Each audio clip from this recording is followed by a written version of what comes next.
모든 참석자분들께서는 단상에 있는 국기를 향해 주시기 바랍니다. 몸이 불편하신 분들은 자리에 앉으셔서 국기에 대한 예를 갖추어 주시기 바랍니다. 국기에 대하여 경례.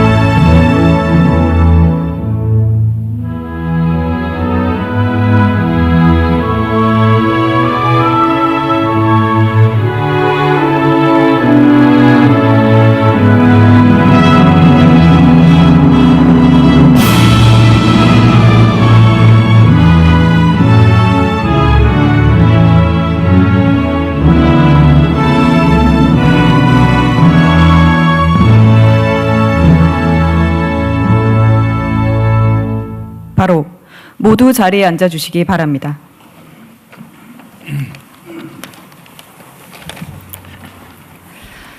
안녕하십니까. 저는 오늘 제1차 규제합리화위원회 전체 회의의 사회를 맡은 청와대 대변인 전은수입니다. 오늘 회의는 1998년 행정규제기본법 시행 이후 28년 만에 추진 체계를 개편하고 처음 열리는 규제합리화위원회 전체 회의입니다. 대통령을 중심으로 범정부 규제 정책의 방향과 실행력을 하나로 모아 똑똑한 규제, 더 앞서가는 대한민국을 만들어가는 첫 회의라는 점에서 큰 의미가 있습니다. 오늘 회의는 KTV를 통해 생중계됨을 알려드립니다. 그럼 지금부터 제1차 규제합리화위원회 전체 회의를 시작하겠습니다. 먼저 대통령님의 모두 말씀이 있겠습니다. 네. 대한민국 규제합리화위원회 위원 여러분들 이렇게 뵙게 돼서 반갑습니다. 우리가 보통 규제 얘기를 하면 규제 철폐 또는 뭐 규제 개혁, 규제 강화 이렇게 좀 양분하는 경향들이 사실은 있습니다. 근데 규제라고 하는 것이 원래 가지고 있는 기능과 목표가 있는데 예를 들면 국민들의 생명과 안전을 보호하기 위한 규제가 있을 수 있죠. 그거 당연히 필요한 것 아닐까 싶습니다. 또 한편으로는 규제라고 하는 게 일정한 방향으로 이 사회적 흐름을 유도하기 위한 목표를 갖기도 하는데 그게 이제 행정 편의적인 간섭 수단이 되기도 하죠. 우리가 이제 그런 사회는 벗어났다고 생각하는데 과거에는 이 규제가 아주 속된 표현을 하면 그 갈취 수단, 그러니까 기업들이나 경제 활동을 하는 주체들로부터 뭘 뜯어내는 그런 수단이 되기도 했습니다. 괴롭히는 수단이 된 거죠. 그 정도 단계는 우리가 다 벗어났다고 보이긴 합니다만 여전히 현재의 규제는 현장의 필요라는 것보다는 규제 당국의 필요에 의한 측면이 좀 많은 것 같아요. 물론 우리 공직자들은 그러지 않다고 생각할 겁니다. 일부러 그러는 것도 아니겠죠. 그러나 시각 자체가 공급자 시각 또는 규제 당국, 규제를 하는 입장에 있기 때문에 본인들은 아니지만 규제 당하는 쪽, 또 현장에서는 전혀 다르게 느낄 수도 있다는 겁니다. 그래서 저는 규제를 강화 또는 완화 이렇게 천편일률적으로 얘기하지 말고 필요한 규제는 강화하고 또 만들고 불필요하거나 효용성이 떨어지거나 아니면 플러스 요소보다는 마이너스 요소가 큰 거는 완화하거나 또는 철폐하자. 그래서 이게 전체적으로 합쳐서 합리적 사회를 향해서 규제도 합리화하자라고 제가 얘기했던 겁니다. 그래서 우리도 규제 개혁위원회 또는 뭐 규제 철폐위원회 이런 것보다는 규제 합리화위원회라고 이름도 지었고 앞으로 규제에 관한 우리의 정책 방향도 합리적으로 가면 좋겠다는 생각이 듭니다. 우리 부위원장님들이 세 분이신데 좀 많죠? 다른 위원회보다. 근데 아까 제가 임명장 드리면서 참하시면서 드린 말씀도 있는데 세 분이 완전히 달라요. 우리 이병태 위원장님 어디 계신가? 네. 또 박용진 위원장님, 또 한 분은 또 산업 기업 영역에서 또 오셨잖아요. 아마 완전히 좀 다릅니다. 세 분의 이런 시각들을 토론을 통해서 좀 정립을 하자라는 생각이에요. 그러니까 제가 그런 표현도 장난스럽게 했습니다만 열심히 싸우고 대신 멱살을 잡고 헤어지지 말고 균형을 이루자. 예. 규제도 좀 그랬으면 좋겠습니다. 그리고 우리 대한민국 사회에 중요한 과제가 있죠. 이 성장 잠재력을 회복해야 됩니다. 지금 성장 잠재력이 계속 떨어지고 있죠. 정권 하나 한 번 바뀔 때마다 1%씩, 1%포인트씩 떨어진다고 해요. 실제로 매우 심각하죠. 앞으로 더 나빠질 가능성이 높죠. 그래서 제가 선거 때도 그 말씀드렸는데, 성장 잠재력이 계속 떨어지고 있는데, 이렇게 턴해서 우상향하게 만들어 보자. 저도 그렇게 할 수 있는 방법이 뭘까? 네. 뭐 재정을 대대적으로 투입한다든지 비효율적 부분들을 좀 정리한다든지 뭐 여러 가지 방법들이 있지만 결국 대한민국 경제는 통상국가라고 하는 거대한 흐름 속에서 국제적 경쟁력을 갖는 게 중요하다. 그리고 그 국제적 경쟁력은 결국은 산업 단위로 또는 기업 단위로 또는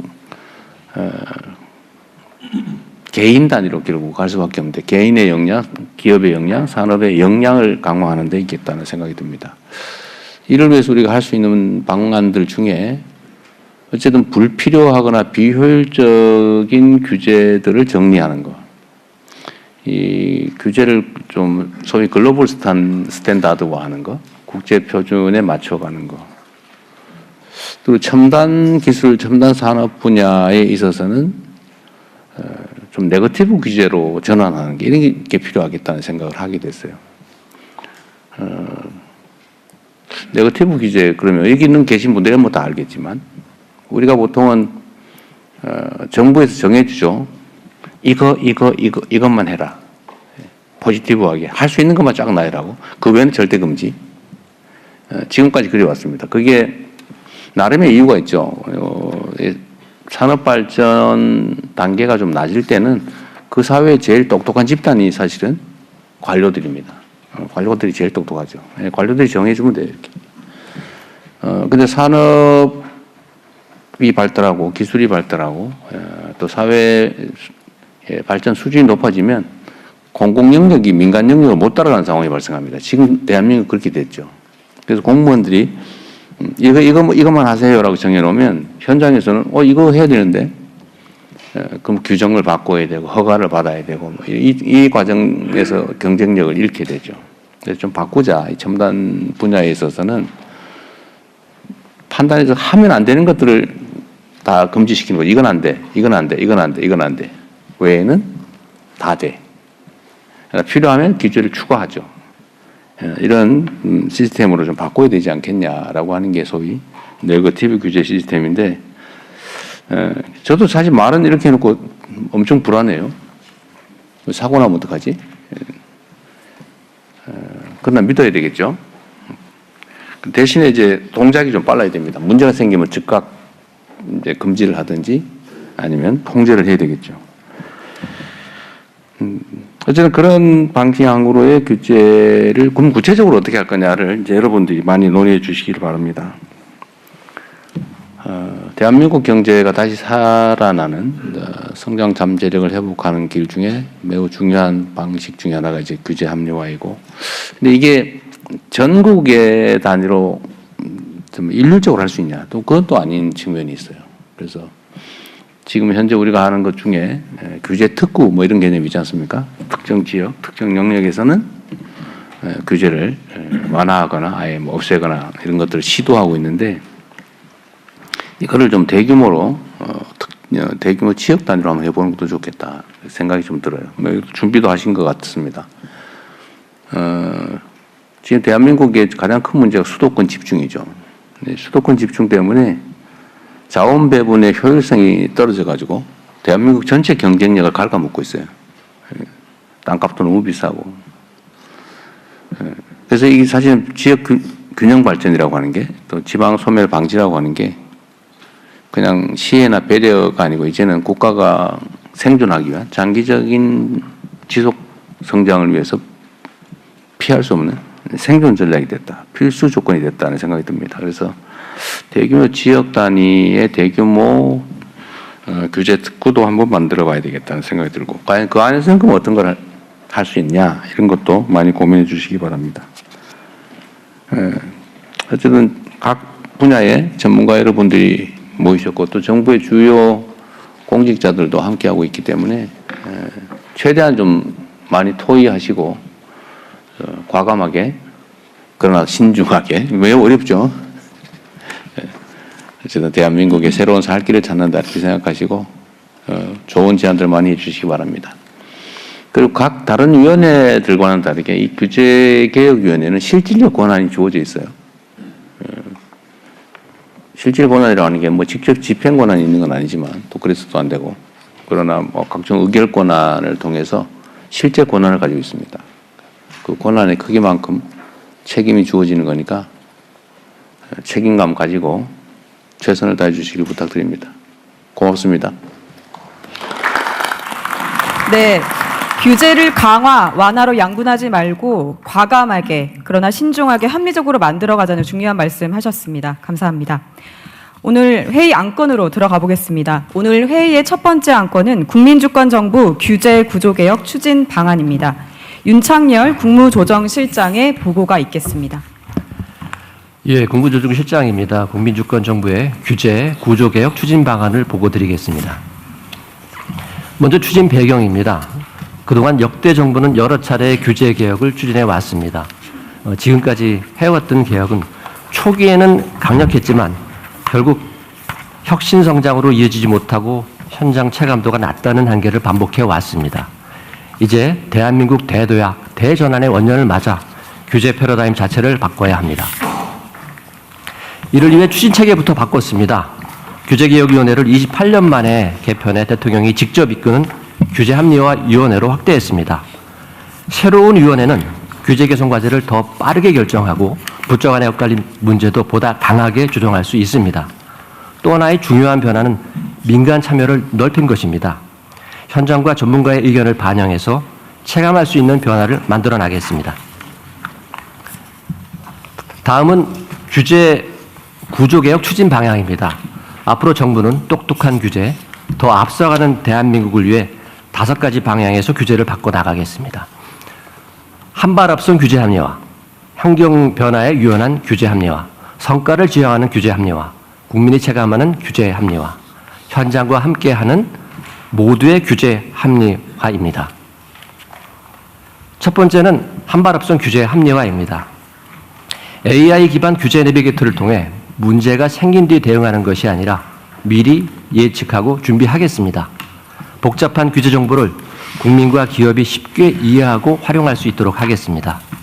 또한 신산업 분야는 기술 변화를 사전에 예측하고 규제 방향을 설계해 기업의 불확실성을 줄이고 혁신과 투자를 유도하겠습니다. 다음은 환경 변화에 더 유연하게 대응하는 규제 합리화입니다. 지금처럼 획일적이고 경직된 방식으로는 빠른 기술 변화를 따라가기 어렵습니다. 그래서 정부는 글로벌 기준에 맞게 규제 수준을 다시 점검하고 꼭 필요한 규제인지 정부가 스스로 설명하고 입증하는 방향으로 바꾸겠습니다. 또한 원칙적으로 허용하고 필요한 부분만 사후 관리하는 네거티브 규제로 전환해 새로운 서비스와 산업이 더 쉽게 등장할 수 있도록 하겠습니다. 이와 함께 기업의 성장 단계에 맞지 않는 규제도 손보겠습니다. 기업 규모와 현실에 맞게 제도를 더 합리적으로 설계해 기업이 커질수록 위축되는 일이 없도록 하겠습니다. 아울러 국민의 생명과 안전을 지키는 기준만큼은 더 분명하게 세우고 지켜가겠습니다. 세 번째는 성과를 만드는 규제 합리화입니다. 앞으로 규제를 몇 건 없앴는지보다 실제로 어떤 산업이 살아나고 지역에 어떤 변화가 생겼는지를 중요하게 보겠습니다. 메가특구를 도입하여 지역균형 발전과 핵심 전략 산업 육성을 함께 추진하겠습니다. 규제 특례와 정책 지원을 묶어서 제공해 지역이 새로운 성장 거점이 되도록 돕겠습니다. 또한 규제 샌드박스도 더 실효성 있게 운영하겠습니다. 신청부터 심의, 실증, 법령 정비까지 전 과정을 촘촘히 지원해 기업이 혁신을 현실로 만들 수 있도록 하겠습니다. 기존 규제가 지금도 필요한지 계속 점검해야 합니다. 사후 규제 영향 평가를 도입해 제도가 실제 목적에 맞게 작동되는지, 현장에는 어떤 부담을 주고 있는지를 살펴보겠습니다. 아울러 부처를 대상으로 한 규제 평가도 국민과 기업이 실제로 얼마나 체감했는지, 얼마나 큰 효과가 있었는지를 중심으로 평가하겠습니다. 네 번째는 국민이 직접 체감하는 규제 합리화입니다. 국민과 기업은 규제 그 자체보다는 복잡한 서류와 행정 지연에 더 큰 불편을 느끼는 경우가 많습니다. 불필요한 행정 서류는 감축하고 행정 조사와 규칙 가운데 과도한 부담을 주는 부분은 정비하겠습니다. 또 적극 행정을 활성화하여 공무원이 규제 개선을 주저하지 않도록 제도적 보호를 강화하겠습니다. 마지막으로 현장과 함께 만드는 모두의 규제 합리화입니다. 온라인 소통 채널과 규제 합리화 현장 캠프도 운영하여 꼭 필요한 개선 과제를 발굴하겠습니다. 또한 이해관계가 얽혀 쉽게 풀리지 않는 규제 문제는 정부와 민간이 함께 논의하는 공론화, 수기를 통해 해결하겠습니다. 앞으로 규제합리화위원회는 분과위원회를 중심으로 규제심사와 주요 합리화 과제들을 논의하고 대통령이 주재하는 전체 회의를 통해 핵심 과제를 발표해 나가겠습니다. 또한 국조실을 중심으로 범정부 차원에서 매월 이행 상황을 관리하면서 국민이 체감할 수 있는 성과 창출을 뒷받침하겠습니다. 국민주권정부는 똑똑한 규제 합리화로 도약하는 대한민국을 만들어 가겠습니다. 감사합니다. 네, 윤창열 국무조정실장님 감사합니다. 이어서 첫 번째, 네. 그 국무조정실장님 말씀을 잘 들었는데요. 어디 계시죠?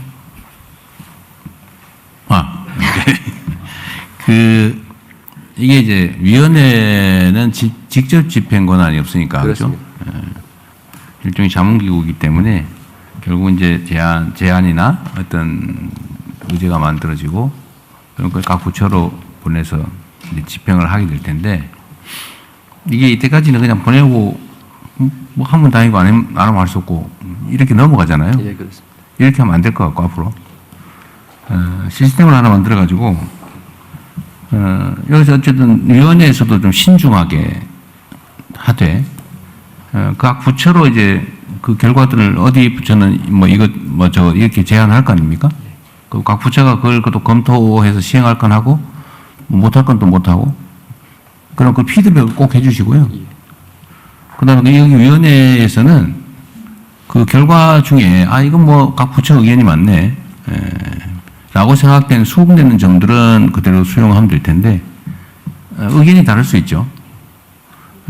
만약 의견이 부딪히면 다시 그 각 부처하고 토론을 해가지고 집행 가능성을 다시 논쟁을 해보되 의견이 최종적으로 정리가 되면 또 그대로 하고 만약에 의견이 엇갈려서 위원회는 이걸 해야 된다고 생각하는데 각 부처는 이건 다른 이유로 도저히 이건 할 수 없다라고 최종 결론이 나면 그럼 다 대통령실로 보고를 해주도록 하십시오. 예, 그렇게 하겠습니다. 논쟁점을 정리를 해가지고 예. 놓은 것들을 너무 길게 하지 말고 내가 다 읽어보기가 좀 어려우니까 짧게 잘 요약해서 그렇게 하겠습니다. 그럼 제가 정리를 해드리도록 할게요. 네, 그렇게 하십시오. 네, 감사합니다.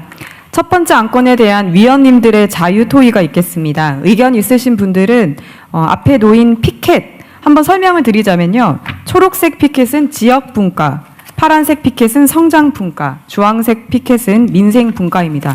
그리고 나머지 정부 위원님들께서는 회색 피켓으로 되어 있습니다. 재미있는 방법을 발굴했네요. 네. 좋은 생각 같습니다. 네, 우리 가장 앞줄에 계신 지역 분과에 계시는 이병태 부위원장님 부탁드립니다. 그 성과 관리를 어떻게 할 건가? 제가 이 일을 맡고 나니까 그 역대 정부에서 규제 개혁을 제잘했던 정부가 DJ 정부라는 얘기를 하시는 분들이 참 많았어요. 근데 그 이유가 뭐냐면 성과 지표 관리하는 목표가 분명했기 때문이라고 생각이 된다. 그게 뭐냐면 규제 총 건수를 리스트업하고 무조건 반으로 줄여. 그러니까 그게 옳고 그름에 떠나서 경영학에서 어떤 전략을 수행할 때는 그 성과를 측정할 수 있는 지표가 분명해야 성과가 나거든요. 그래서 지금 부처가 하겠다는 거를 바텀업으로 올라와 가지고 우리 지금 많은 이제 원칙들을 얘기하셨잖아요. 네거티브 규제를 하겠다. 그러면 네거티브가 아닌 포지티브 규제 전체 건수가 얼마나 있는데 그걸 몇 개를 고치겠다라고 하는 목표가 분명히 있어야 되는 거죠. 국제적 글로벌 스탠다드하고 안 맞는 한국적 규제 리스트를 가지고 있냐는 거죠. 그 중에 어떤 걸 고칠 건가라고 하는. 그래서 아니면 우리나라가 대만에 비해서 이렇게 성장이 늦어진 이유 중에 하나 보면 우리나라 경제자유도 순위가 대만에 비해서 훨씬 떨어집니다. 그러면 이재명 정부 국민주권 정부가 끝났을 때는 대한민국의 경제자유도가 아시아에서 탑으로 올리겠다든지 이렇게 분명한 측정 가능한 객관적인 목표가 있어야 우리가 잘했다 못했다 할 수 있는 거 아니겠습니까? 그래서 그거를 좀 준비해 주셨으면 하는 걸 권해드리고요. 또 하나는 많은 것들이 기업의 이해에 관련된 규제인데 사실 국민들은 규제개혁위원회나 대통령이 이렇게 하시는 규제합리화위원회가 규제개혁을 하고 있다는 거를 인식하기가 힘들어요. 일반 국민들은. 그러면 상징적으로라도 국민들이 체감하는 브랜드 규제개혁이 좀 있어야 될 것 같아요. 저는 그런 것들이 이제 국민들의 관심을 갖고 지지를 유지해야 되는데 제가 그냥 개인적인 생각으로는 제가 주민센터로 왜 가나 보면 전자정보가 다 돼 있는데 인감증명 때문에 갑니다. 근데 그 인감증명 전 세계에서 대한민국하고 일본밖에 안 쓰는 거잖아요. 이거 없애는 순간 주민센터 갈 필요 없습니다. 다른 나라가 다 즐기고 있는 차량 공유 제도를 허용한다든지 청년들이 의아해하고 있는 대형 유통점 강제 휴무제를 철폐한다든지. 그리고 제가 제일 이해 안 되는 게 그거예요. 일요일 날 새벽 2시 학교 앞에 30km로 가라고 그래놓고 초과하면 벌금 많이 때리는, 중과 때리는 거예요. 전 세계에 이런 나라 없잖아요. 다 학생이 있을 때만 속도를 낮추라고 그러지 공휴일 날 새벽 2시에 그 앞에 학생이 있으면 그게 이상한 거잖아요. 근데 전 국민을 학교 앞에 하고 30km로 가라고 그러고 자칫하면 국민의 입장에서 보면 벌금 많이 정부가 뜯어내려고 하는 제도 같아요. 그러니까 이런 거. 그리고 300m, 500m마다 있는 그 과속 단속 CCTV 이런 거 국민들이 체감할 수 있는 대표적인 규제 개혁을 좀 해서 규제 개혁이 되고 있구나 이런 걸 인식하고 국민적 지지를 좀 유도했으면 좋겠다 이런 건의를 드리겠습니다. 그거 건의하지 말고요. 직접 하세요. 아니 집행 권한이 없어서. 네, 그러니까 규제 개혁의 목표를 설정하거나 아니면 구체적인 개별적인 규제 개혁의 안건들은 여기서 만들어서 제안을 타당성이 있다고 판단해서 각 부처에 제안하시면 각 부처가 집행하면 되고 또 예를 들면 규제 개혁의 목표도 각 부처 또는 공무조정실이 하기는 쉽지는 않은 상황이죠. 나름의 최선을 다하고 있다고 보기 때문에 그런 거죠. 근데 그거를 어떤 이런 민간 기구에서 좀 만들어서 강제해야죠, 강제. 저절로 하라면 안 하죠. 왜냐하면 지금 최선을 다해서 하고 있을 거거든요. 지금 나쁜 짓 하다고 생각하는 공무원은 없을걸요? 나름 지금 상태로 최선을 다하고 있을 겁니다. 여기서 열심히 해주세요. 우리 이병태 위원장님 특히. 네. 네, 시작 발언을 해주셔서 감사합니다. 또 다른 의견 있으신가요? 네, 이번엔 성장분과에 계신 이종원 위원님께 마이크 드리도록 하겠습니다. 예, 성장분과의 이종원입니다. 요 규제 행정 관련돼서 저는 이제 아주 작은 이슈긴 하지만 적극 행정에 대한 이슈를 갖고 한번 논의를 하고 싶고요. 어떻게 보면 대통령님이 적극 행정의 가장 큰 피해자일 수도 있을 것 같습니다. 요게 적극 행정이 왜 중요한지 하고 이제 뵀으니까 좀 정책적인 제안을 좀 드리도록 하겠습니다. 한 6년 전인가 7년 전에 제가 한 국립대 IT 자회사의 임원분한테 들은 얘기인데요. 그때 우리가 이 의료 AI에는 세계 1등이 될 수가 있었습니다. 왜냐하면 미국의 MIT, 존스 홉킨스 이런 데서 한국의 의료 데이터가 너무 좋기 때문에 그 데이터를 공동으로 활용하자. 그러면 우리가 관련 솔루션을 다 주겠다.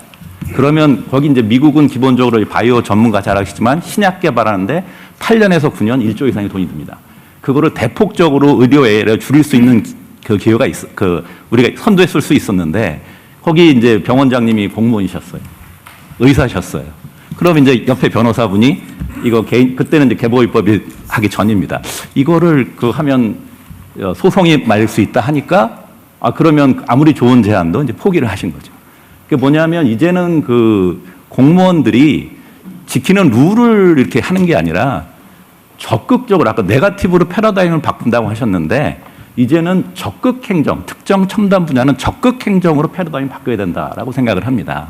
그러면 이제 이걸 어떻게 구현할 거냐? 사실 이게 적극 행정으로 패러다임 바꾼다면 이제 해야 할 일들이 되게 많은데 그게 이제 간단히 생각한 내용은 그렇습니다. 우선 제도적으로 적극 행정으로 손을 봐야 될 게 너무 많습니다. 그러니까 예를 들면 지금 이제 AI 지금 대통령님이 열심히 추진하시는데 제일 큰 문제가 뭐냐면 한전의 많은 규정들이 무슨 설비를 제공할 수 있다라고 되어 있어요. 그러면 제공을 안 해도 되는 겁니다. 그러면 이게 적극 행정을 그 규정 자체가 적극 행정을 안 해도 문제가 없으니까 이런 제도를 잘 살피셔가지고 적극 행정으로 바꿀 수 있는 제도를 다 바꿀 필요가 있다라고 생각이 되고요. 두 번째로는 지금 적극 행정의 보상 시스템이 조금 이상합니다. 왜냐하면 이거는 이제 두 가지가 있는데 지금 마일리지 시스템이 있고 그 다음에 이제 잘 되는 분은 한 1년에 몇백 명씩 갑자기 특별히 승진도 시켜주고 이런 제도더라고요. 근데 사실 공직이라는 게 여러분 잘 아시다시피 개인 혼자 되는 게 아니라 조직이 하는 거고 그것도 단기적으로 이렇게 인센티브를 줄 게 아니라 이걸 기본으로 만들어야 되거든요. 그러니까 충주맹 같은 경우는 이제 적극 행정을 하신 분인데 최근에 사임을 하셨던 게 그렇더라고요. 그래서 저는 이 기본이 되는 특히 첨단 분야에 있는 분들은 그 평가에 적극 행정을 기본 점수로 넣자. 그래야 사람들이 기본적으로 그걸 해야 될 거로 생각하지 특별한 일이 아니다라고 생각이 됩니다. 세 번째로는 이제 제가 이제 가르치는 내용인데 지금 특히 첨단 분야에 있는 분들은 이 교육하고 이것을 마인드를 확 바꾸셔야 된다고 생각합니다. 그래서 지금 중앙교육연수원에 많은 교육 프로그램들이 좋은 프로그램이 많은데 적극적으로 혁신, 기업가 정신, 변화, 그리고 세상의 변화 이런 거. 중국이 이제 한 20여 년간 그 번영을 했던 기반에는 그 중무원들 교육을 세계의 석학을 데리고 세상에 어떤 기회가 있고 어떻게 가야 된다는 그런 걸 가르치고 토론했다고 합니다. 그래서 우리 이쪽도 교육 자체를 완전히 혁신을 발견하고 채용하는 그런 교육 과제로 좀 바꿔야 되니까 이게 잠깐 생각한 게 한 3가지 정도만 이걸 좀 체계적으로 한번 연구를 해서 고민해 볼 때 생각합니다. 아주 재미있는 말씀 해주셨네요. 실제 공무원들이 그 사회에서 얼마나 큰 영향을 미치는지는 우리가 과거에 우리 스스로도 경험했고 지금도 그렇죠. 근데 공직자들이 어떤 마인드로 공무에 임하냐는 정말 그 나라 운명을 결정할 정도로 큽니다. 지금 대한민국 공직사회가 사실은 매우 이제 억압적인 문화 속에서 절대 문제되는 일은 하지 말자. 정말 심각한 문제입니다. 제가 적극 행정을 하다가 국민들의 평가를 받아 이 자리에 오기도 했지만 또 한편으로는 그것 때문에 평생 고생하고 있잖아요. 수사, 감사, 아무거나 열심히 하면 문제되고 열심히 안 하면 문제가 안 되는. 어쨌든 그 문제도 아주 좋은 지적을 해 주신 것 같아요. 네, 이런 거 얘기 좀 많이 좀 해주시면. 여기 인사혁신처도 와 있나요? 인사혁신처 임명장 주고 가버리신 모양인데. 잘 나중에 전담. 국무조정실 잘 챙겨주세요. 네. 네, 이번에는 민생분과에 계시는 박선규 위원님 맞으신가요? 네, 의견 부탁드립니다. 예, 안녕하세요. 민생분과 박선규 위원입니다. 저는 이제 규제 개혁위원으로 1년 반쯤 일하다가 지금 규제 합리화 위원으로 변경된 상태에서도 일을 할 수 있는 기회를 갖게 돼서 참 기쁘게 생각합니다. 조금 전에 대통령께서 규제의 기능에 대한 말씀을 주셨는데 그 중에 하나 사회적 흐름을 유도한다고 하는 이 부분에 전적으로 공감합니다. 그리고 그래야 한다고 생각하고 근데 그 흐름의 방향이 저는 공정과 정의 쪽이라고 생각을 하거든요. 현장 중심의 그 규제에 대해서 지금 말씀을 주셔서 구체적인 2가지 사례만 좀 말씀을 좀 드리고 싶습니다. 하나가 뭐냐면은 우리가 지금 연인원 한 2,500만 명 정도가 우리 국민이 외국에 드나드는 그런 국제화 시대에 살고 있습니다. 근데 그렇게 하다 보니까 항공 관련 사건들, 사고들이 꽤 많습니다. 피해 사례가 발생하는. 피해가 발생하면 당연히 구제가 돼야 될 텐데 구제가 잘 되지 않는 경우들이 많습니다. 특히 외국 항공사들이 그렇습니다. 규정은 있지만은 국내 지사를 두고 있는 항공사들의 경우에도 피해 사례는 현지 문제가 발견한 현지 항공으로 문제를 제기하라고 하는 규정들을 대부분 다 가지고 있습니다. 그리고 어렵게 영어로 또는 다른 특수어로 문제를 제기한다고 하더라도 그것이 언제 해결될지에 대해서는 누구도 알지 못합니다. 전적으로 그분들의 항공사의 손에 달려 있습니다. 이런 문제를 규제개혁위원회로 여러 차례 제기를 했었는데 해결의 기미가 보이질 않습니다. 그러다가 마침 제가 지난달에 이런 일을 직접 경험하는 상황이 발생을 해서 이 문제는 정말 안 되겠다는 상황을 했고 국토교통부의 관계자들을 불러서 이 부분과 관련돼서 해결할 수 있는 방안이 없느냐 질문을 했고 그리고 국민이 직접 피해를 받고 있는 상황이기 때문에 뭔가 대책이 필요하다는 건의를 했는데 담당자들의 얘기는 외국 항공사들은 저희들이 어떻게 할 수 없습니다라는 얘기였습니다. 이해가 잘 안 되는 얘기였죠. 분명한 피해 사례가 있는데 외국 항공사이기 때문에 손을 댈 수 없다. 그럼 피해를 보는 국민들은 어떻게 해야 되는 것인가? 그래서 이 자리에서 굳이 대통령 주재하시는 회의에서 이 문제에 대해서 많이 말씀하시는 국민의 눈높이에 맞는 대책들이 좀 논의되는 계기가 됐으면 좋겠다 하는 생각 때문에 말씀 하나 드리고요. 두 번째는 조금 조심스러운 얘기입니다. 종교 관련 얘기가 돼가지고요. 주로 요즘엔 뭐 기독교 쪽에서 나옵니다만은 세습이나 횡령이나 불륜이나 이런 문제들을 안고 있는 교회들 굉장히 많이 있습니다. 그리고 이런 문제들이 제기된 게 제 기억에는 한 30년 넘는 걸로 기억을 하는데 아직까지도 이것이 해결이 되지 않고 오히려 더 악화되고 있는 상황을 이어가고 있습니다. 살펴보니까 문제 구조가 있습니다. 문제 구조가 있는데 이것 역시 규제개혁위원회로 한번 좀 풀어보겠다고 노력을 하는데 전혀 뭐 시도 안 먹히는 문제가 돼서 이거 한번 검토가 필요하다는 생각입니다. 예를 들어 드리겠습니다. 누군가 교회에서 생활하고 있는 뭐 종교단체라고 얘기하겠습니다. 선량한 양식을 가지고 있는 신자 한 사람이 문제를 발견합니다. 돈이 잘못 쓰이고 있다든지 횡령이 일어나고 있다든지 아니면은 거기 뭐 안 좋은 일이 났다든지 그런데 이런 문제를 제기할 때는 문서로 제기를 하게 되어 있습니다. 문서를 제기하는데 문서 제기 비용이 100만 원이 들어갑니다. 그러면 문서가 제기되면 그 해당 기관에서는 자기들끼리 위원회를 구성합니다. 위원회를 구성해서는 자기들끼리 문제를 판단하기 때문에 자연스럽게 문제 없음으로 결론을 냅니다. 문제 없음의 결론을 받아든 이 문제를 제기했던 사람은 그러면 다음 단계로 항소를 할 수 있습니다. 그 과정에 다음 단계 가는 데는 200만 원을 또 내게 되어 있습니다. 200만 원을 떼고 그 다음 단계 가면 그 다음 단계는 그 지역에 있는 종교기관들의 대표들이 모인 것이 그 다음 단계입니다. 당연히 거기에서도 문제 없음 결론이 납니다. 100%라고는 제가 자신 못하겠습니다. 대부분 경우 그렇습니다.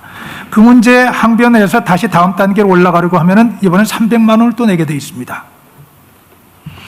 이런 말도 안 되는 절차가 계속되는 동안에 문제를 제기했던 사람은 뭐 힘들 수밖에 없죠. 그리고는 포기를 하게 되지요.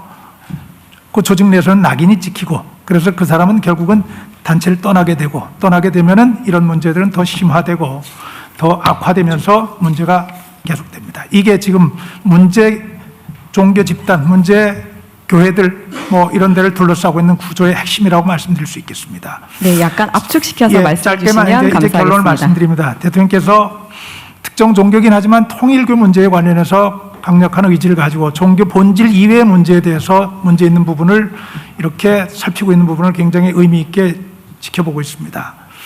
이제 종교 본질의 문제에 대해서는 누구도 얘기를 할 수 없겠지만은 종교 본질을 벗어난 그 본질이 잘못될 수 있도록 유도하고 있는 이런 잘못된 제도들에 대해서는 정부가 신경을 써야 될 단계가 아닌가 싶습니다. 지금 종교 인구가 이건 기독교만의 문제라고 생각하지 않습니다. 네, 2천만 명을 압축시켜서 넘어갑니다. 마무리해 주시면 그래서 고맙습니다. 이런 문제에 대한 대통령님의 관심을 좀 가져주시라는 당부를 드리면서 그리 되면은 많은 문제들이 상당 부분 해결되지 않을까. 또 종교인들에게 주고 있는 비과세 방침 이것을 재정 문제 투명성과 연관만 시키더라도 이런 문제들은 상당 부분 해결될 수 있지 않을까 그렇게 좀 생각을 합니다. 긴 말씀 죄송합니다.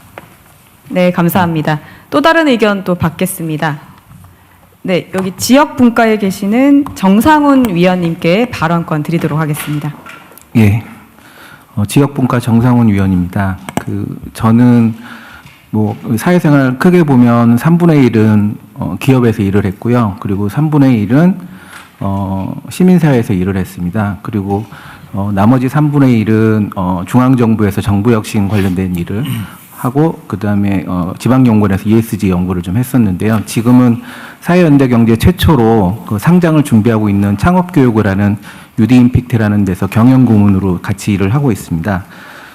지금은 사실 한동안은 이제 세상이 전환기에 있다는 이야기를 저희가 많이 했었는데 저는 지금은 AI 또 세계화 해체 또 다극 패권주의 때문에 이제 세상이 달라졌다고 생각합니다. 그래서 그런 관점에서 지금 규제 패러다임의 대전환의 측면에 적극적으로 동의하고요. 오늘의 국민주권정부 규제 구조개혁 추진 방안의 전략적 방향에 전적으로 동의합니다. 다만 이제 계획은 1%에 불과하다고 생각하고 실행이 99%고 성과가 99%라고 생각하는데 관련해서 두 가지 정도 좀 말씀을 드리고 싶습니다. 먼저 오늘 글로벌 스탠다드 규제 입증제도 관련된 내용이 있었는데 사실 취지는 공감하는데 이 스탠다드 기준을 뭘로 할 거냐 또 이 범위가 굉장히 광범위하고 그래서 쉽지 않아 보입니다. 그래서 아이디어를 하나 드리고 싶습니다.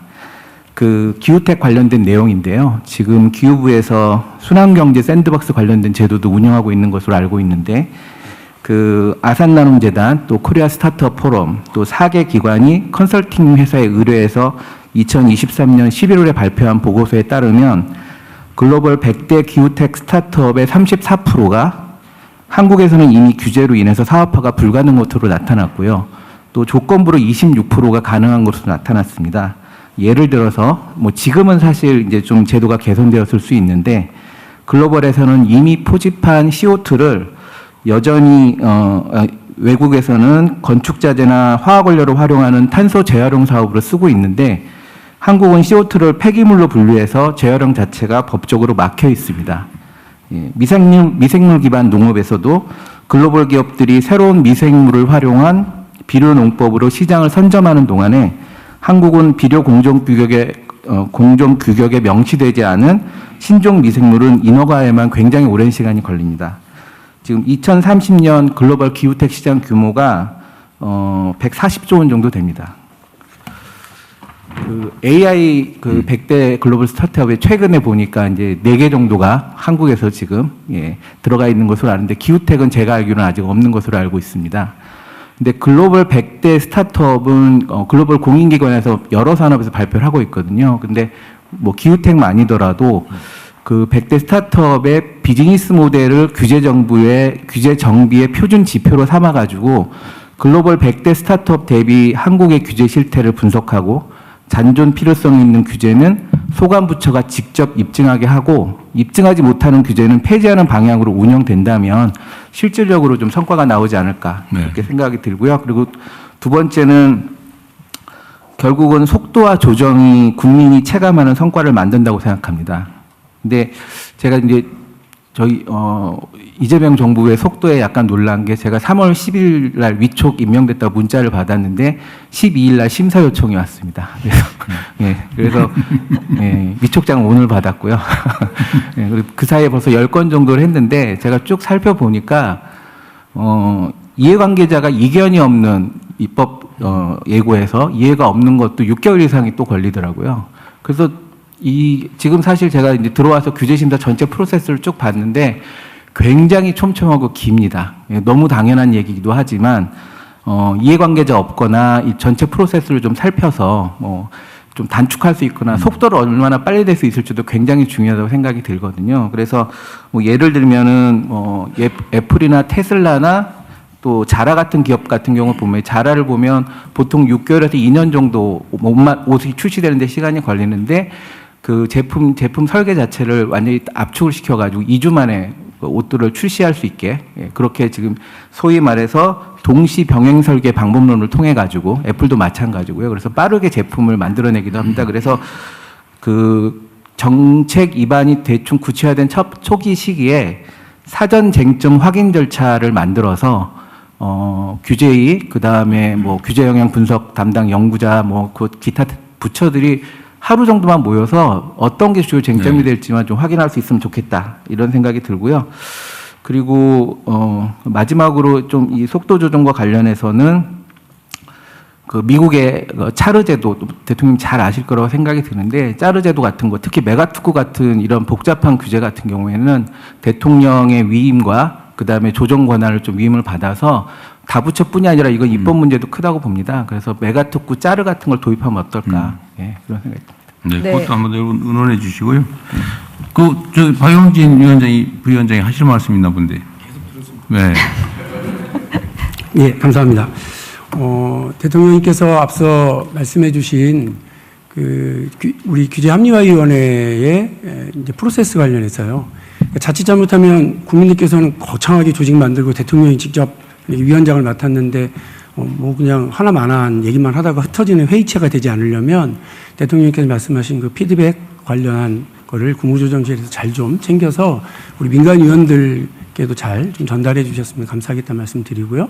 저도 지금 말씀해 주신 우리 이제 과제와 관련해서 제일 눈에 띄는 게 국민들이 체감하는 그 적극 행정 분야이거든요.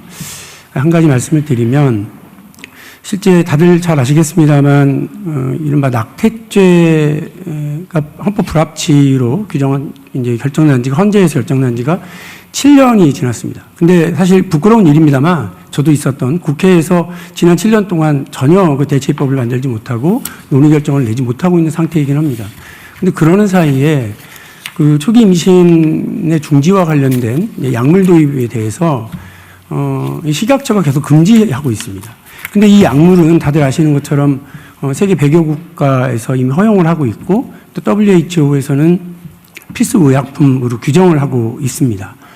그리고 심지어 아직 관련법이 되어 있지 않아서 못한다라고 하는 식약처가 이렇게 로펌 등 7곳에 의견을 물었는데 관련법이 개정되지 않더라도 약물 허용은 충분히 가능하다라는 의견을 받았음에도 불구하고 식약처가 하고 있지 않은 이유는 제가 볼 때는 아마 적극 행정을 했을 때 이게 닥쳐오는 뒤책임, 누가 져야 되는지에 대한 두려움, 걱정 이런 것들이 있기 때문 아닐까 싶습니다.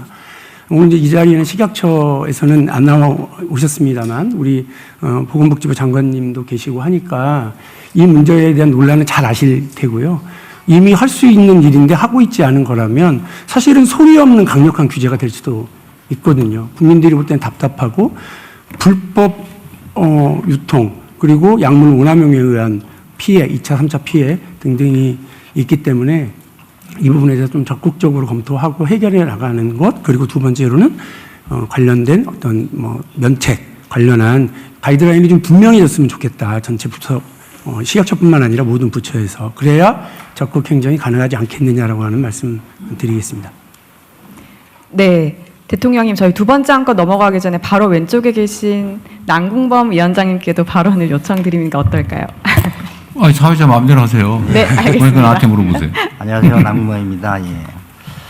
짧게 한 말씀 드리겠습니다. 과거 국가도 기업도 막 시작 단계였을 수십 년 전에는 국가가 경제 성장을 하기 위해서 리딩을 했습니다. 그걸 위해서 당시에는 대단한 지원들을 기업의 많은 지원을 통해 가지고 기업의 성장을 도왔고, 그게 어느 단계에 들어서면서부터는 기업이 일정 정도 커왔을 때는 국가가 기업에 대한 다양한 규제들을 내놓게 됐습니다.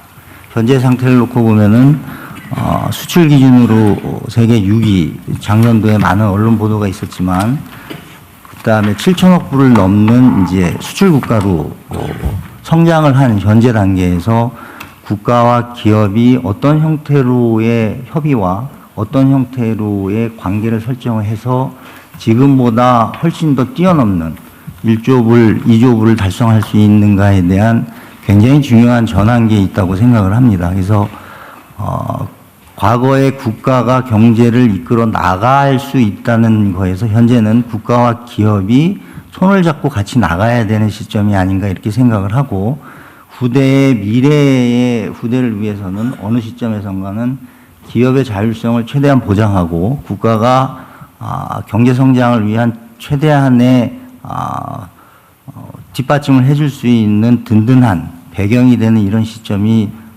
조만간 올 거라고 생각을 합니다. 그래서 규제는 경제 논리와 마찬가지로 최소한의 규제로 최대한의 성과와 기업의 성장, 국가의 성장이 동시에 이루어져야 된다고 생각을 합니다. 그래서 위원회 활동을 통해서 기업 성장을 돕고 또 합리적인 개선을 통해서 일반 사회생활에는 활력을 불어넣어서 지금보다 더 국가가 훨씬 더 성장하고 또 국민이 더 행복해질 수 있는 방법을 찾아 저도 열심히 노력하도록 하겠습니다. 네, 의견 감사합니다. 다른 의견이 있으면 계속해서 듣도록 하겠습니다. 우선 첫 번째 안건에 대해서는 원안대로 접수를 하고 두 번째 안건으로 넘어가도록 하겠습니다. 두 번째 안건은 5국 3특 지원을 위한 메가특구 추진 방안입니다. 먼저 메가특구 추진 방안 개요에 대해 윤창열 국무조정실장과 김정관 산업통상부 장관의 보고가 있겠습니다. 네, 두 번째 안건으로 5국 3특 지원을 위한 메가특구 추진 방안에 대해 보고 드리겠습니다. 예, 특구는 특정 지역에 예외적인 권한과 혜택을 부여하는 제도로 현재도 80여 개의 특구가 2,400여 개 지역에서 운영되고 있습니다. 그러나 지금까지의 특구는 규모가 작고 전국에 분산되어 있으며 부처별로 나뉘어 운영되어 왔습니다. 그러다 보니까 지원도 제한적이고 효과도 충분치 않다는 지적이 있었습니다. 또한 이러한 한계로 인해서 빠르게 변화하는 신기술 환경에 대응하거나 글로벌 경쟁을 선도하는 데에는 어려움이 있었습니다. 이러한 기술 백경 경쟁 상황에서 미래의 주도권을 잡기 위해서는 더 큰 규모와 더 과감한 속도로 지원할 수 있는 새로운 접근이 필요합니다. 트럼프 정부에 마가가 있다면 우리는 메가를 선택해야 합니다. 메가 특구는 4가지 점에서 안 울려요, 그거. 나는 뭘 좀 해야긴 했는데. 메가 특구는 4가지 점에서 기존 특구와 차별화해야 됩니다. 첫째, 기업과 지역의 실제 수요를 메가급으로 반영합니다. 둘째는 규제 개선과 행정 절차를 메가급 속도로 처리합니다. 셋째는 초광역 단위의 메가급 지원을 집중 제공합니다. 넷째는 이를 통해서 지역 성장과 전략산업 육성의 효과를 극대화하겠습니다. 궁극적으로 5국 3특 지역 균형 성장을 구현하는 데 있어 핵심 성장 거점이 될 것입니다. 메가특구는 지역과 기업이 체감할 수 있는 변화를 만들기 위해 크게 2가지 수단을 활용합니다. 먼저 규제 특례입니다. 기업 활동을 제약하는 규제를 완화하거나 유연하게 적용하여 보다 자유로운 환경에서 혁신이 이루어질 수 있도록 합니다. 다음은 정책 패키지입니다. 재정, 금융, 세제 지원은 물론 인재 확보와 인프라 구축, 산업 생태계 조성까지 기업 활동 전반을 통합적으로 지원합니다. 이를 통해 기업과 지역이 원하는 최고 수준의 비즈니스 환경을 조성하는 것이 목표입니다. 규제 특례는 3가지 방식으로 운영됩니다. 먼저 메뉴판식 규제 특례입니다. 기업과 지방정부가 필요로 하는 규제 완화 항목을 미리 준비된 형태로 제공하여 쉽고 빠르게 선택할 수 있도록 한 제도입니다. 관계부처와 수십 차례 협의를 거쳐서 공통특례 약 230개와 산업별 특례 약 70개를 선별하고 입법을 추진 중인 메가특구 특별 법안에 담았습니다. 두 번째, 수요 응답형 규제 유예입니다. 메뉴판은 없지만 현장에서 규제 개선이 필요할 경우 기업이나 지방정부가 직접 요청하면 심의를 거쳐 규제를 합리적으로 배제하거나 완화하는 방식입니다. 마지막으로 업그레이드 규제 샌드박스입니다. 기존에도 규제 샌드박스가 있었지만 메가특구에서는 이를 한 차원 더 높게 끌어올렸습니다. 신기술과 신서비스를 더 넓은 범위에서 실증할 수 있도록 절차를 간소화하고 심의 기간을 단축하며 실증 기간도 유연하게 운영합니다. 지금 보시는 메가특구 사례와 같이 3가지 규제 특례를 활용하면 공장 인허가는 더 쉽게 처리되고 자율차 등 미래 신기술은 기업이 요구하는 수준으로 최대한 실증할 수 있게 됩니다. 아울러 기업이 지역으로 이전하는 데 큰 어려움이 없도록 의료, 교육, 주택 등 정주 여건도 상당히 개선될 수 있습니다. 결과적으로 메가특구를 통해 기업의 혁신은 가속화되고 지역 경제는 새로운 성장 동력을 얻게 될 것입니다. 이어서 산업부에서 메가특구의 정책 지원 내용에 대해 보고 드리겠습니다. 네, 산업통상부 장관입니다. 메가특구 지원 방안에 보고 드렸습니다. 하기 전에 70의 벽이라는 걸 하나 저희들이 준비해 봤습니다. 지금 우리 기업의 자발적 투자가 관건인데 우리 기업과 지방이 70의 벽에 머물러 있습니다. 먼저 6대 시중은행 자금의 70%가 수도권에 집중되어 있습니다. 기업이 지방에서 투자 자금을 조달하기가 어렵습니다. 둘째는 지난 10년간 70만 명에 가까운 청년이 지방에서 서울로 옮겼습니다. 지방에서 인재를 확충하기 어려운 상황입니다. 아울러 연구개발 투자도 70%가 수도권에 집중되어 있습니다. 지방에서 혁신이 싹트기가 어려운 생태계 환경입니다. 기업이 지방에서 가야 비즈니스를 제대로 할 수 있다는 소리가 나도록 70의 벽을 깨는 과감하고 파격적인 인센티브와 환경 조성이 필요하다고 생각합니다. 정부는 기업이 지방에 투자하는 것이 최고의 전략이 될 수 있도록 지방 주도 성장의 뉴노멀을 만들어야 됩니다. 이를 위해 투자 인센티브, 활동 기반, 산업 생태계라는 세 개의 축으로 7개의 패키지를 파격으로 지원할 예정입니다. 수도권에서 멀수록 더 두텁게라는 이재명 정부의 기본 방향에 따라 첫째, 파격적인 재정, 금융, 세제 인센티브로 기업의 지방 투자에 물꼬를 터야 합니다. 둘째, 기업 활동의 기반이 되는 인재와 인프라를 쉽게 활용하는 선순환 구조를 만들어야 합니다. 셋째, 기술 개발과 창업, 제도 등 지방의 산업 생태계를 조성해야 합니다. 먼저 지방이 훨씬 더 매력적인 투자 인센티브를 제공하겠습니다. 특히 성장 엔진 특별 보조금을 신설하고 설비 투자에 소요되는 초기 비용을 정부가 함께 하겠습니다. 특히 행정통합 지역의 경우에 5조 원의 인센티브와도 연결하여 기업의 대형 투자 촉진에 기여하도록 하겠습니다. 또한 지방의 40% 이상을 투자하는 70%의 벽을 깨는 국민성장펀드, 지역성장펀드 등을 통해 지분투자, 대출 등 다양한 방식으로 자금 공급을 대폭 확대하겠습니다. 대규모 지방 투자에 대해서는 기회발전 특구 등의 세제 혜택을 활용하여 기업의 비용 부담을 확실히 줄이겠습니다. 이를 통해 기업들이 자발적으로 기업에 가는 게 훨씬 더 유리한 인센티브 구조를 만들겠습니다. 둘째, 기업 활동의 기반이 되는 인재 인프라 등이 지방에 훨씬 더 풍부한 활동 기반을 확실히 만들겠습니다. 우선 거점 국립대학교를 중심으로 지역 전략산업 국가대표 단과대 융합연구원 9곳을 집중 육성하여 현장 맞춤형 인재를 매년 1,500명 이상 육성하겠습니다. 지역 전략산업을 중심으로 국가 첨단 산업을 지속적으로 확대하고 제조 AX, 맥스 클러스터를 지방 중심으로 활성화하겠습니다. 아울러 글로벌 환경 규제에 선제적으로 대응할 수 있는 R200 3단을 조성하여 지산 지소형 에너지 체계까지 빈틈없이 구축하겠습니다. 교육, 정주 여건, 노동, 의료 인프라 등 각종 인프라가 지방 중심으로 새롭게 구축하여 기업이 가고 싶은 메가특구로 만들겠습니다. 마지막으로 기업인들이 지방에서 더 활기찬 생태계를 조성하겠습니다. 지방에서 기업이 원하는 기술 개발에 마음껏 도전할 수 있는 지역 자율형 R&D를 대폭 확대합니다. 아울러 지방의 벤처기업과 청년 창업가들이 창의성을 발휘하고 창업할 수 있는 10개의 지역 거점 창업도시를 조성합니다. 기업이 성장 과정에서 부딪힐 수 있는 제도적 걸림돌도 제거합니다.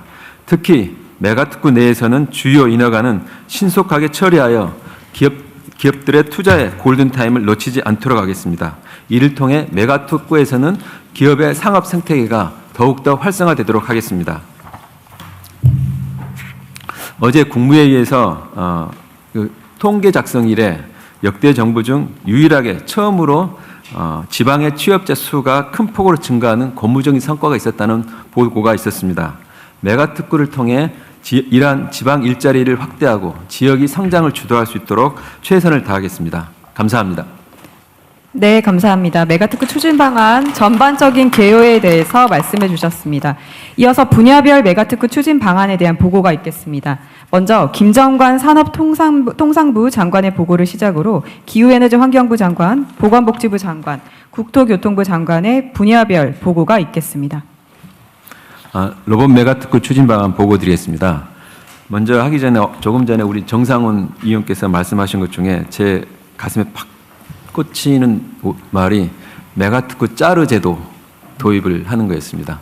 정말 이 앞에 있는 규제 내용, 지원 이런 걸 보면은 누군가 짜르 같은 사람이 있어서 한번 했으면 하는 생각인데 뭐 대통령님께서 뭐 적극하시면은 우리 스타일인데요. 예? 우리 스타일인데. 그쪽 진짜 필요합니다. 예. 예, 국무조정실과 같이 한번 만들어보는 방안을 한번 도입해 보겠습니다. 특히 한다면 로봇 메가특구는 제가 한번 짜르가 한번 되고 싶습니다. 말씀을 드리면서 메가특구 제도 도입 보고 드리겠습니다. 아직 불충분합니다. 하면서도 이거밖에 못했느냐 하는 말을 하면서 준비를 해서 아직도 가야 될 길이 먼다는 먼저 말씀을 고백을 하면서 보고 드리겠습니다. 우선 로봇 특구에서는 일단 3가지 규제가 사라집니다.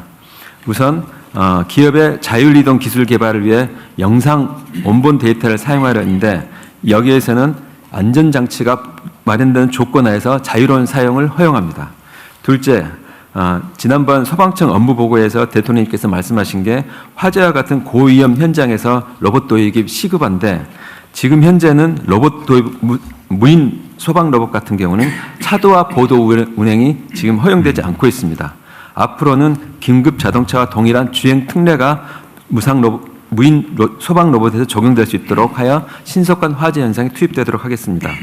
끝으로 실외 이동 로봇 같은 경우는 5개 광고를 지금 현재 붙일 수가 없습니다. 앞으로는 공원 내 이용도 가능하고 푸드트럭과 같이 5개 광고를 붙일 수 있도록 하겠습니다. 이외에도 로봇 기업들의 현장 목소리를 반영하여 특례를 적극적으로 검토해 나갑니다. 산업부는 로봇 기업들과 소통해 보면 첫째, 연구개발과 실증 목적인 경우에 제발 자유로운 실외 이동이 가능하도록 좀 해달라는 요청이 있습니다. 둘째는 이와 같은 경우에는 공원 출입 기준을 완화해달라는 의견도 있습니다. 아울러서 방역 로봇 같은 경우에는 소독업을 수행해야 되는데 인허가 기준이 로봇에게도 사람과 똑같이 적용되고 있습니다. 그러니 사업화가 적용될 수가 없습니다. 향후에 정부는 타당성이 인정되는 경우에는 기존 규제들의 효력을 로봇에 대해서 배제 완화하도록 하겠습니다. 규제 샌드박스를 통한 로봇 산업의 대규모 실증을 실시합니다. 특히 제조 AI 전환을 위해서는 로봇 및 휴머노이드의 현장 적용이 꼭 필요합니다. 예를 들면 산업용 로봇 같은 경우에는 안전을 위해서 펜스를 설치가 의무화되어 있는데 로봇 같은 경우에 비전 센서나 AR 기술을 활용하게 되면 가상 펜스 기술이 가능합니다. 가상 펜스를 하게 되면 이와 같이 현재 있는 인위적인 물리적인 펜스를 안 해도 할 수 있도록 해야 되겠습니다. 고위험도 단순 반복 업무 같은 경우에 이를 대체하는 휴머노이드의 현장 도입 실증을 확대하겠습니다. 특히 로봇 신기술 관련해서는 기준이 없거나 모호한 경우가 많은데 이럴 경우에는 일단 못하게 되어 있습니다. 이와 같은 경우에서는 로봇 특구 내에서는 일단 할 수 있도록 이와 같이 규제 샌드박스를 운영해 나가겠습니다. 다음으로는 정책 지원 방안입니다. 저희들은 로봇 기업들이 이 메가특구로 모두 모여서 집적할 수 있도록 스타트업을 지원해 나갈 예정입니다. 우선 AI 로봇 개발에 필요한 데이터 팩토리를 특구 내에서 만들고 로봇 특성화 대학원도 특구 지역 대학으로 산정하여 우선 인재들이 지역에서 만들어낼 수 있도록 하겠습니다. 아울러서 자금이 필요한 경우에도 국민성장펀드를 통해서 지원하고 맥스 얼라이언스를 통해서 우리 로봇 기업들의 수요도 창출해 나가겠습니다. 우리 산업부 전 직원은 로봇 산업을 위한 아이언맨이 되도록 그런 각오로 로봇 기업의 어려움을 더 면밀히 살펴서 활성화하도록 하겠습니다. 감사합니다.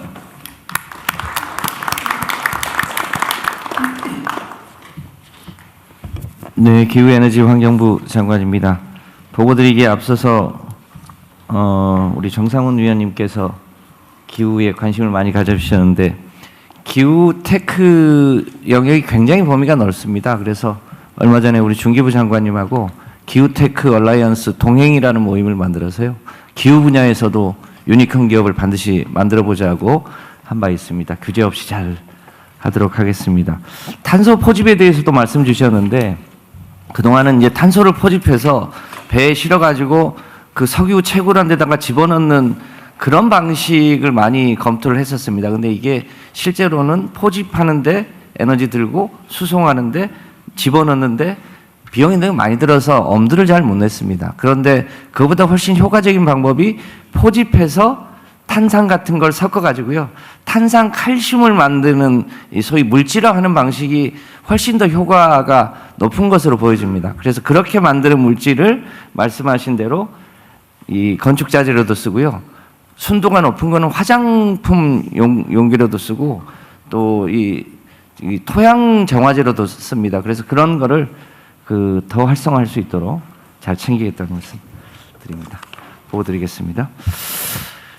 재생에너지 메가특구에 대해서 말씀드리겠습니다. 먼저 메뉴판식 규제 특례입니다. 지금까지 재생에너지 거래는 복잡하고 제한적이었던 게 사실입니다.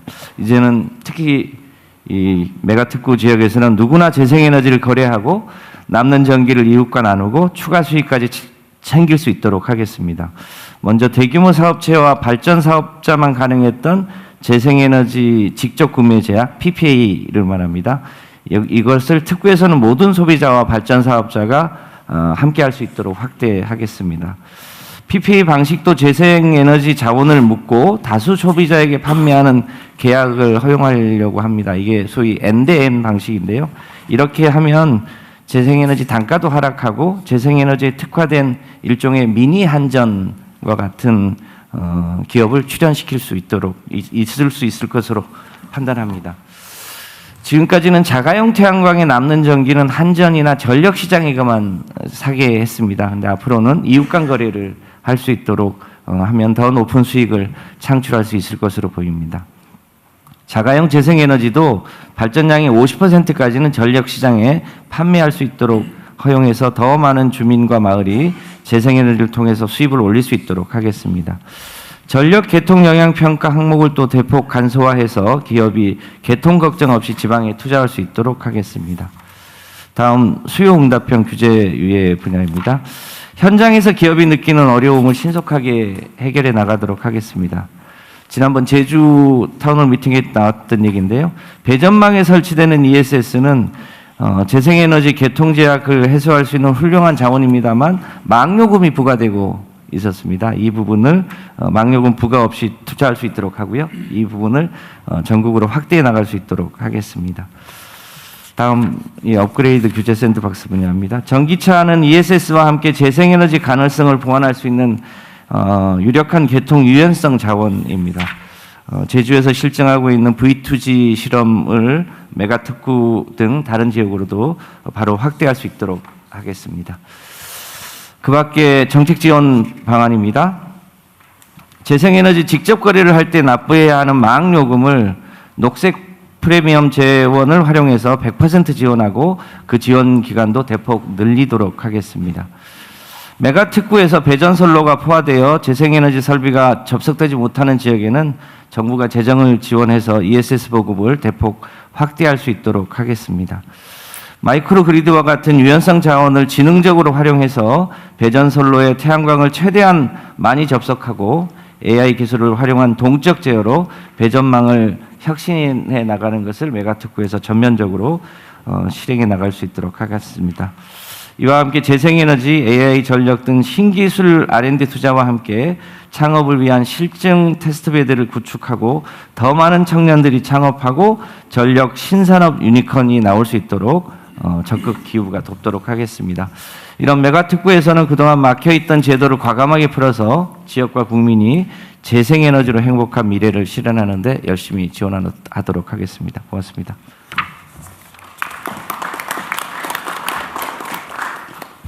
네, 보건복지부 장관입니다. 바이오 메가특구 추진 방안에 대해서 말씀드리겠습니다. 먼저 메뉴판식 규제 특례입니다. 첫 번째, 첨단 재생의료 심의 절차를 개선하겠습니다. 현재는 임상 연구 및 치료를 위해서는 중앙심의위원회의 심의를 받아야 하지만 메가특구에서는 지역의 자체 심의위원회와 안전관리기관을 별도로 운영할 수 있도록 하겠습니다. 둘째, 첨단 재생의료 치료의 실시 요건을 확대하겠습니다. 현재 치료를 위해서는 동일한 목적과 내용의 임상연구가 사전에 완료되어야 하지만 메가특구에서는 기존 국내외 임상 시험 자료까지 인정 범위를 확대하겠습니다. 절차를 혁신하고 요건을 완화하여서 첨단 재생의료에 대한 접근성을 획기적으로 개선하겠습니다. 셋째, 분산형 임상시험 특례를 허용하겠습니다. 현재 분산형 임상시험은 약사법상 제한되어 있지만 메가특구에서는 안전성이 확보된 판매 중인 의약품을 활용한 경우에는 분산형 임상시험을 허용하도록 하겠습니다. 넷째, 웰리스 뷰티 의료기기에 대한 규제를 완화하겠습니다. 현재 허가 시에 임상시험 자료를 제출해야 하지만은 메가특구에서는 위험성이 낮은 의료기기에 대해서는 조건부 허가를 하여 우선 사용하도록 하고 실사용 데이터를 가지고 허가 시에 임상시험 자료로 인정하도록 하겠습니다. 임상 방식을 다변화하고 실사용 데이터를 인정해서 임상 경쟁력을 높이고 시장 진입을 가속화하겠습니다. 메가특구 내 수요 응답형 규제 유예 제도를 통해서 기업의 요청에 탄력적으로 대응하겠습니다. 예를 들어 기존 인체용 의약품 제조 시설을 활용해 반려동물용 의약품을 생산하려는 기업이나 입원 치료 시에도 디지털 치료기기를 활용하고 싶은 병원 등 다양한 규제 완화에 대한 요청이 있습니다. 메가특구에서는 기존의 규제 효력을 일시적으로 배제, 완화하여 연구와 사업화를 빠르게 지원하도록 하겠습니다. 다음은 업그레이드 규제 샌드박스를 도입하여 신기술, 신서비스에 대한 신속한 실증이 가능하도록 하겠습니다.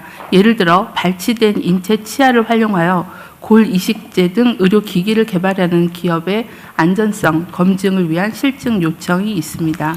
메가특구에서는 심의기간 단축, 대규모 실증 등을 통해서 신속한 실증 기회를 제공하겠습니다. 마지막으로 정책 지원 방안입니다. 바이오 메가특구를 위해서 R&D, 펀드, 수출 지원, 클러스터 등 4가지 분야를 집중 지원하겠습니다. 지역 의료 분야와 신기술 중심의 R&D를 확대하고 총 1조 원 규모의 메가 펀드를 조성하여 지원하겠습니다. 글로벌 수출 역량을 키워나가기 위해서는 기업의 컨설팅, 마케팅 등을 종합적으로 지원하겠습니다. 바이오 클러스터 간의 연계를 위한 버추얼 플랫폼을 구축하고 지역 센터와 연계하여 창업 기업을 집중 지원하겠습니다. 복지부는 바이오 메가특구를 글로벌 바이오 헬스 허브로 키워나가도록 노력하겠습니다. 감사합니다. 예, 국토부 장관 보고 드리겠습니다. 자율주행은 현실 세계에서 직접적으로 인지, 판단, 제어하는 피지컬 AI의 대표 산업입니다.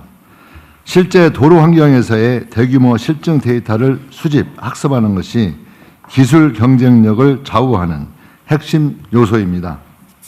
이에 자율주행 상용화 시대를 선도하고 글로벌 경쟁력을 갖추기 위해 규제는 과감히 혁신하고 산업은 파격적으로 지원하는 AI 자율주행차 메가특구를 추진하겠습니다. 첫째, 기존 규제의 과감한 개선입니다. 임시 운행 허가 권한을 시도시설까지 확대하여 지역 중심의 신속한 실증이 가능하도록 하겠습니다. 매년 수십여 개에 달하는 임시 운행 허가 수요를 국토부 장관이 처리하면서 신청부터 허가까지 수개월씩 소요되는 사례가 많았습니다. 이에 메가특구 시도지사도 임시 운행 허가를 할 수 있도록 개선하여 민간의 시험, 연구 수요에 탄력적으로 대응하고 지역 맞춤형 서비스 실증을 촉진할 것으로 기대합니다. 기업이 원하는 경우 일정 기간 규제의 효력을 정지하는 수요응답형 규제 유예 제도를 운영하겠습니다. 무인 DRT 운행 시 차량 내 운수 종사자가 근무하지 않으므로 운수 종사자에게 부여된 안전관리 준수 의무를 유예하겠습니다. 시속 40km 미만 무인 자율주행 셔틀은 주행저항 측정이 불가능하므로 측정 의무를 유예하고 임시 운행 허가 패스트트랙 대상도 확대하여 현장에서 원하는 기술 서비스가 구현될 수 있도록 적극 지원하겠습니다. 두 번째로 신산업 창출을 위한 기준 신설입니다. 그간 규제가 산업을 제한하는 요소로 작용했지만 앞으로는 신산업의 성장을 촉진하는 수단으로 활용하고자 합니다. 로보택시뿐만이 아니라 자율주행 렌터카도 시장에 출시될 수 있도록 개선하겠습니다.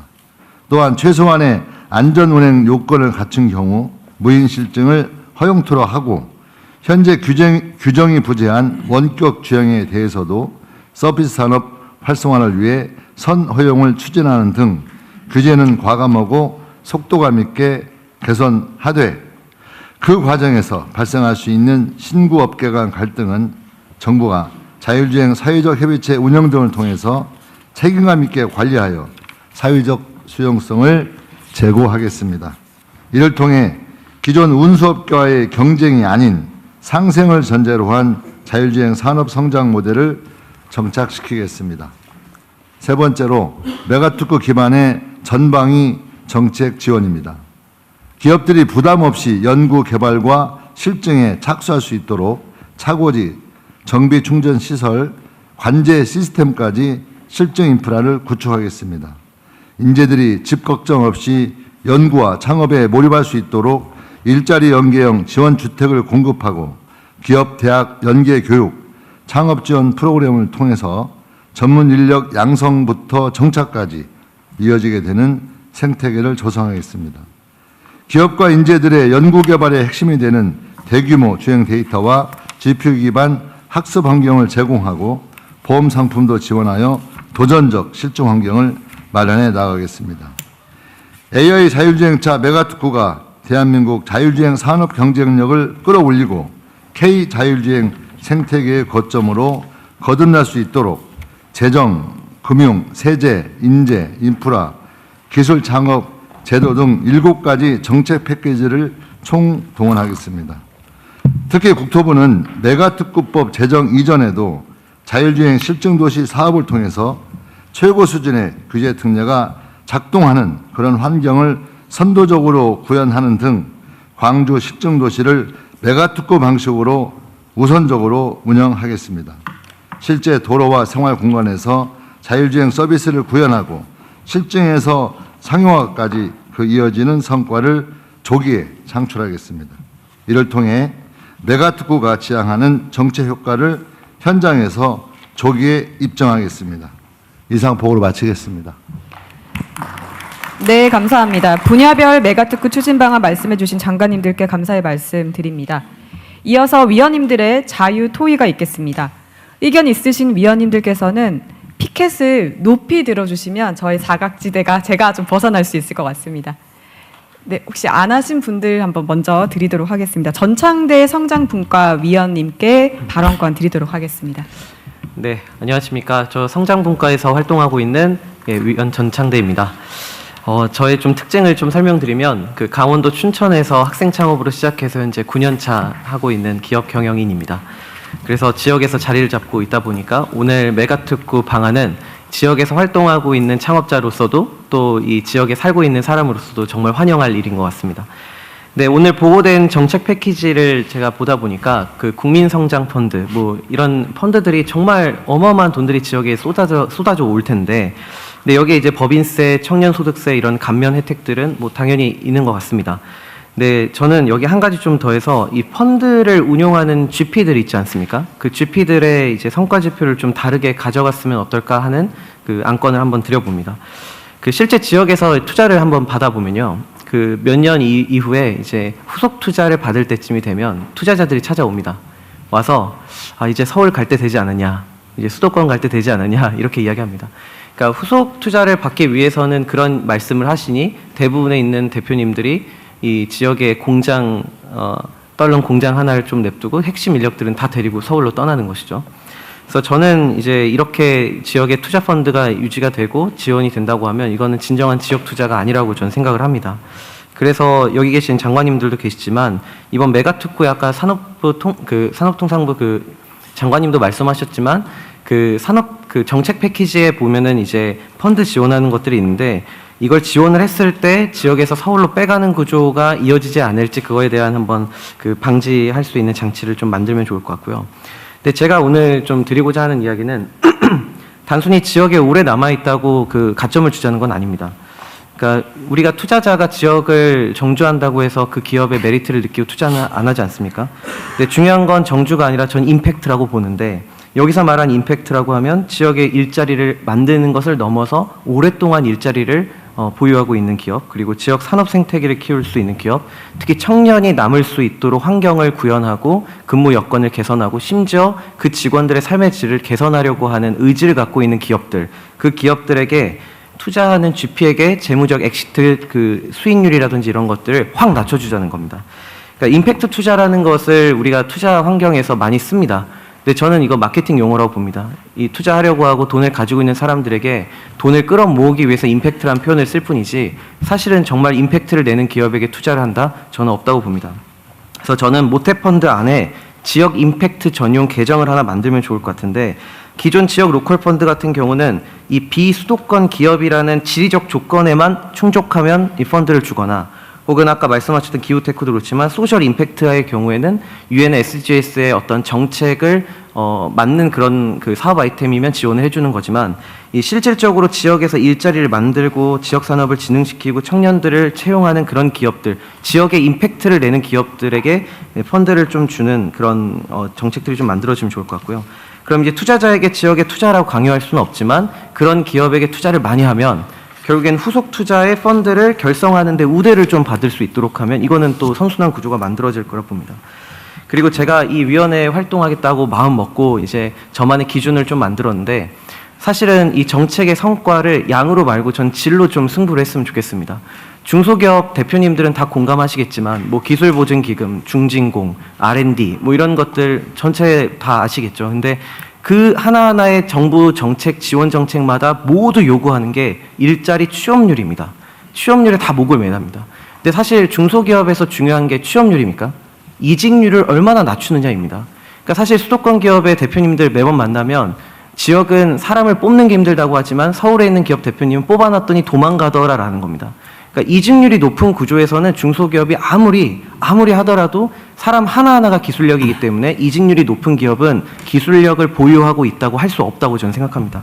그래서 이직률을 낮출 수 있는 기업들의 어떤 그 정책이나 혹은 기업의 어떤 문화가 바뀌어야 된다고 보고요. 그래서 저는 이 기술보증기금이나 이런 데에서도 보면 이제 20명이 있는 기업의 예시입니다. 10명을 채용하는데 몇 개월 뒤에 가보면 20명 그대로 있습니다. 그러면 10명을 뽑은 기업이 10명은 내보냈다는 뜻이거든요. 그러니까 그런 부분들을 또 말씀드리고 싶었고 끝으로 저는 이 청년이 지역을 떠나는 이유 제가 지역에서 9년, 10년을 있으니까 제가 느끼는 게요. 그 일자리의 양이 적냐? 양은 많습니다. 근데 일자리 질이 적다는 건 여기 있는 분들 모두 알고 계실 겁니다.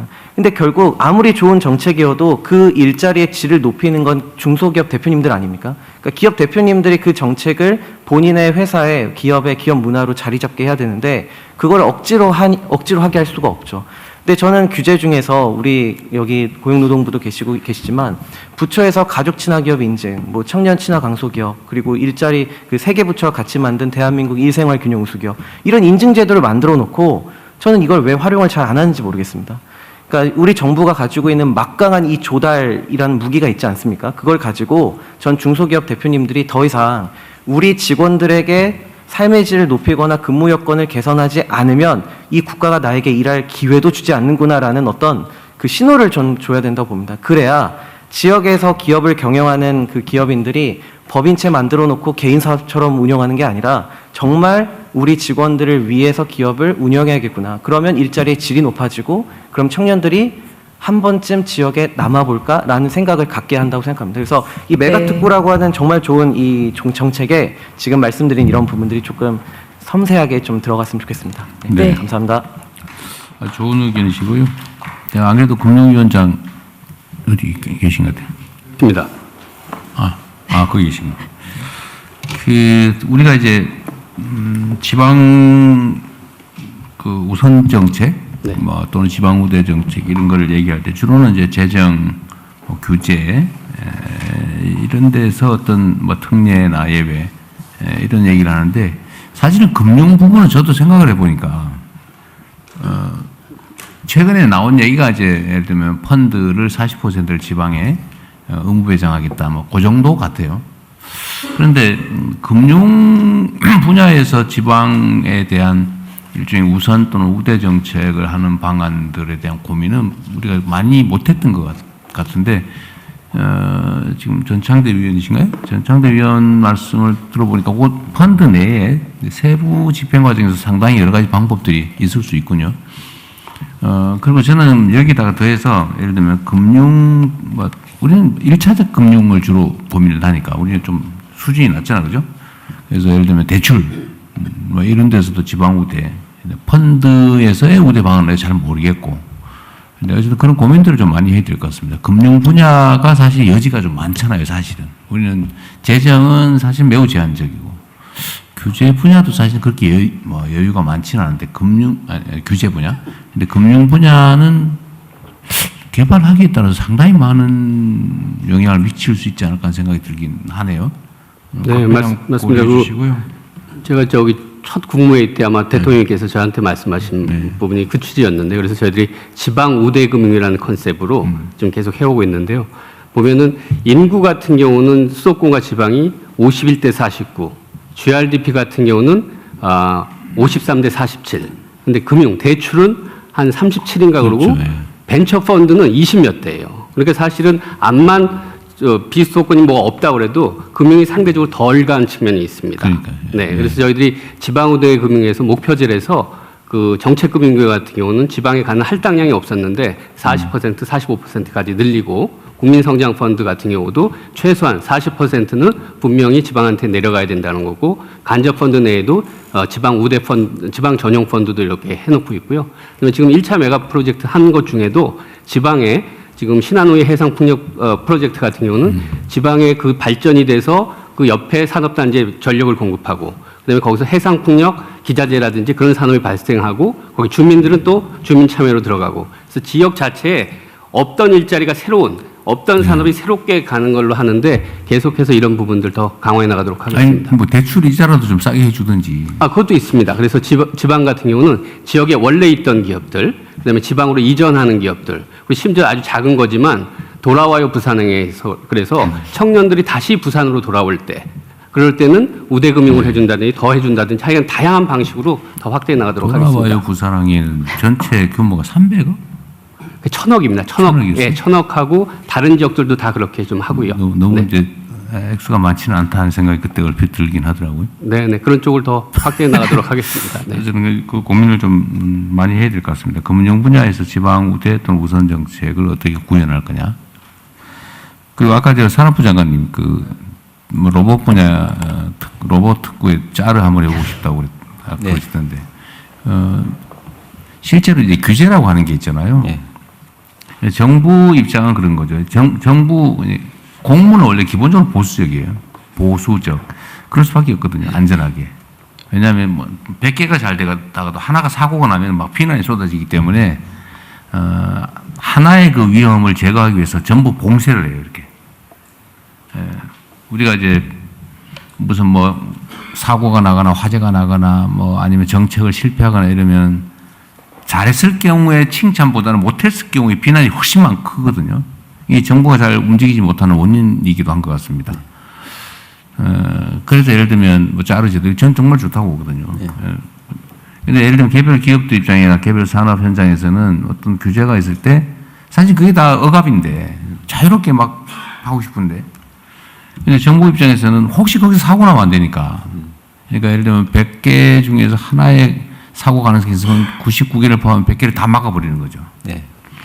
근데 아마 산업 현장에 계셨다 오셔가지고 아마 그 생각이 좀 많이 강하실 거예요. 우리 남궁범 위원장님은 이제 그런 그 문제 제기를 많이 하시라고 제가 일부러 산업 현장에서 모셨거든요. 예, 그래 하도록 하십니다. 네, 근데 그 짜르 제도를 저는 도입해서 실제로 좀 활용했으면 좋겠는데 이제 문제는 이게 또 꼭 뭔 제도를 만들면 악용하는 사람들이 있어요.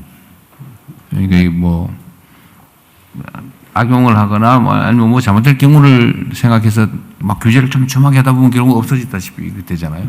그러니까 결국 민주적 통제를 잘해야 된다. 투명하고 공정하게 이 권한을 갖게 되는 건데 그죠? 그 권한의 크기만큼 책임을 어떻게 구현할 것이냐도 고민을 좀 많이 해야 될 것 같아요. 왜냐하면 세상에는 김정관 장관 같은 사람만 있는 건 아니거든. 그렇잖아요. 네. 겉으로 보기엔 선량한데 속은 시커매가지고 대형 사고를 쳐버리는 경우를 우리가 가끔씩 경험하잖아요. 말로는 온 세상을 위해서 정말 공정하고 정의롭게 뭘 할 것 같은데 막상 막혀놓으니까 그거 가지고 엉뚱한 짓 해가지고 나라를 망치는 경우를 우리가 사실은 봅니다. 이 공직이 그래서 중요하죠. 공무원 손에 나라 운명이 달리는데 짤을 한번 해보시는 것 적극 권장하는데 김정관 장관 같지 않은 사람이 악용할 경우를 대비한 적절한 조치 장치도 짤. 네, 그렇게 하겠습니다. 제일 중요한 건 사실은 우리 투명하게 많은 국민들이 직접 참여하게 하는 거예요. 네. 국민의 눈으로 공정하게 제3자적 입장에서 보게 하는 거, 감시하게 하는 거. 그 문제가 생겼을 때 통제할 수 있는 브레이크. 네. 차에 악셀레이터만 있으면 안 되잖아요. 브레이크가 있어야 되는데 너무 브레이크를 많이 잡으면 문제가 되긴 하죠. 그죠? 네, 알겠습니다. 감사합니다. 네, 이어서 의견 받도록 하겠습니다. 왼쪽으로 한번 가보겠습니다. 혹시 푯말 들어주시면 의견 듣도록 하겠습니다. 여기 민생 한번 들어보겠습니다. 민생의 정서원 위원님께 발언권 드리도록 하겠습니다. 네, 안녕하세요. 민생분과 정서원입니다. 사실 제가 이제 메가특구 관련해서 늘 지역과 관련해서 어떤 특구를 조성해서 해야 된다라고 하는 이야기들도 많이 들리고 어떤 의견을 드리는 게 좋을까 하는 생각을 하다가 사실 규제합리화위원회 위촉이 되고 나서 주변에 있는 청년 동료들에게 규제합리화위원회에서 어떤 제안을 해야 된다면 어떤 이야기들을 해야 될까라고 했을 때 거기는 어쨌든 기업의 어떤 이해관계들, 그러니까 빠른 어떤 산업 성장을 위해서 우리 사회가 빠르게 대응해야 될 사안들에 대해서 규제를 논의하는 거 아니냐라고 하는 이야기들을 많이 들었습니다. 근데 사실 우리 전체 방향에서 보면 국민들과 함께 가는 규제라고 하는 측면에서 볼 때 산업이 발전하는 과정에 이 특구로 지정된 곳은 지역에서 살고 있는 사람들의 삶의 터전이기도 하잖아요. 그래서 이 산업과 관련된 규제가 예를 들면 그 지역에 살고 있는 국민들과 함께 같은 이해도 안에서 함께 들여다보는 과정으로 가게 하려면 어떻게 해야 될까 이런 고민들이 사실은 들었던 것 같습니다. 사실 저도 이제 규제합리화위원회, 제가 경제 분야가 아니라서 어떨까 고민을 되게 많이 했는데 제가 민생분과라서 그런지 모르겠지만 생각보다 안전, 복지, 건강, 의료 등 이제 국민들에게 삶 가까이 가다는 체감 과제들이 굉장히 많았고 이러한 부분들이 사실 국민들에게 해당되고 있다라고 하는 사실이 사실은 전해지기만 하더라도 이 규제라고 하는 것이 상당히 어렵게 다가오는 것이 아니라 우리가 함께 고민해 나가야 될 과제로서 사실 체감되지 않을까라고 하는 생각들을 많이 했는데요. 이런 측면에서 사실 바라봤을 때 이번 저희 전체 회의 안건도 그렇고 이전에 진행이 되었던 2차례의 규제와 관련된 회의가 있는 걸로 확인을 했었습니다. 근데 주로 이제 산업과 관련된 어떻게 좀 규제를 확실하게 완화해서 새로운 영역으로서 발전을 꾀할까라고 하는 이야기와 비슷한 정도의 무게감으로 우리 사회가 예를 들면 지역에서 청년이 살 때 급여를 300에서 500만 원을 올리기 위해서 대기업이나 혹은 큰 산업을 유치하자라고 하는 이야기와 더불어서 이야기보다는 예를 들면 지역에서 내가 300만 원을 벌고 살아도 지역에서 내가 최소한 100만 원만 써도 살 수 있을 정도로 보장을 해주기 때문에 지역에 살아도 충분히 괜찮다라고 하는 어떤 기준, 적정한 삶에 대한 기준들을 가지고 혹은 이제 의료, 돌봄, 안전, 복지 등의 영역에서 우리가 메가특구에 대한 논의를 할 때 사실 산업에서는 되게 획기적으로 해나가야 된다라고 하는 메가라고 하는 키워드가 되게 쉽게 나오는데 우리 국민들의 삶의 전반적 보편적 권리나 수준을 높이는 논의에서는 메가, 짤을 약간 이런 형태의 어떤 획기적인 전환을 해보자라고 하는 선언이 많이 언급이 되지 않는 것 같아서 가능하다면 저희 규제합리화위원회에서 생명의 안전을 보호하는 것에 대한 이야기들도 있다고 앞서 대통령께서 얘기를 해주셨는데요. 산업에 대한 발전과 더불어서 삶의 전반의 어떤 사람들의 안전한 수준들도 같이 높일 수 있는 형태의 이야기들로 다음 안건에서는 산업 규제와 더불어서 어떤 민생에 가까이 체감되는 주제가 주요 안건으로 다뤄져서 이야기가 되면 좋겠다라고 하는 의견을 드리고 싶었습니다. 네, 매우 중요한 지적을 해주신 것 같아요. 이게 이제 저 같은 공직자들 입장에서 제일 우려되는 게 그런 거죠. 예를 들면 산업 경제적 필요에 의해서 어떤 규제를 대폭 완화했는데 그게 생명 안전을 위협하는 상황이 발생하고 실제 그게 현실화됐을 때는 아마 역사에 남는 아주 최악의 대통령으로 기록될 수도 있죠. 가만 놔뒀으면 뭐 비난을 안 받았을 텐데. 근데 실제로 전에 세월호 사건 났을 때 그런 얘기에서 저게는 진실이 뭔지는 잘 모르겠는데 뭐 그때 선박의 내구 연한, 사용 연한 20년으로 아마 정해놨는데 그거를 40년인가 30몇 년인가로 늘렸죠. 늘리는 바람에 해외 다른 나라들이 이제 20년 지나서 폐기한 선박들을 대대적으로 국내로 들여와가지고 적당히 고치고 업그레이드 한 다음에 그걸 썼다. 그래서 사고가 난 거 아니냐. 뭐 그런 논란이 있었는데, 뭐 나중에 최종 결과는 아직 잘 모르겠어요. 실제로 그렇게 될 수 있죠. 그게 산업의 또 기업 활동의 편의에 너무 중심을 두어서 안전 문제를 이제 조금 경시했다고 할까? 뭐 그러다가 결국은 뭐 진짜 인명 피해가 발생했다면 이런 경우는 또 문제가 되겠죠. 그러니까 이런 걸 균형을 잘 맞춰야 될 것 같아요. 이 규제 합리화라는 거 그야말로 합리적으로 만들어야지 어느 한편으로 흘러가지 않도록 하는 것도 중요하겠다. 그래서 이 균형이 중요하다니까. 이게 세 분의 균형 잘 맞추세요. 네, 또 다른 의견 들어보도록 하겠습니다. 아까 손 들어주신 오균 위원님이신가요? 네, 성장분과 강영철 위원님이신가요? 조원동. 네, 조원동 위원님께 발언권 드리도록 하겠습니다. 아까 전창대 위원님 말씀을 드리면서 바로 좀 저도 정책 지원 수단과 관련해서 말씀을 드렸으면 했어요. 사실 전창대 위원은 얘기 들으면서 저는 지금 이제 규제위원회 지금 연임도 다 하고요. 거의 이제 반년 정도 남았습니다. 그래서 신시대의 등장이 참나 굉장히 참신하구나.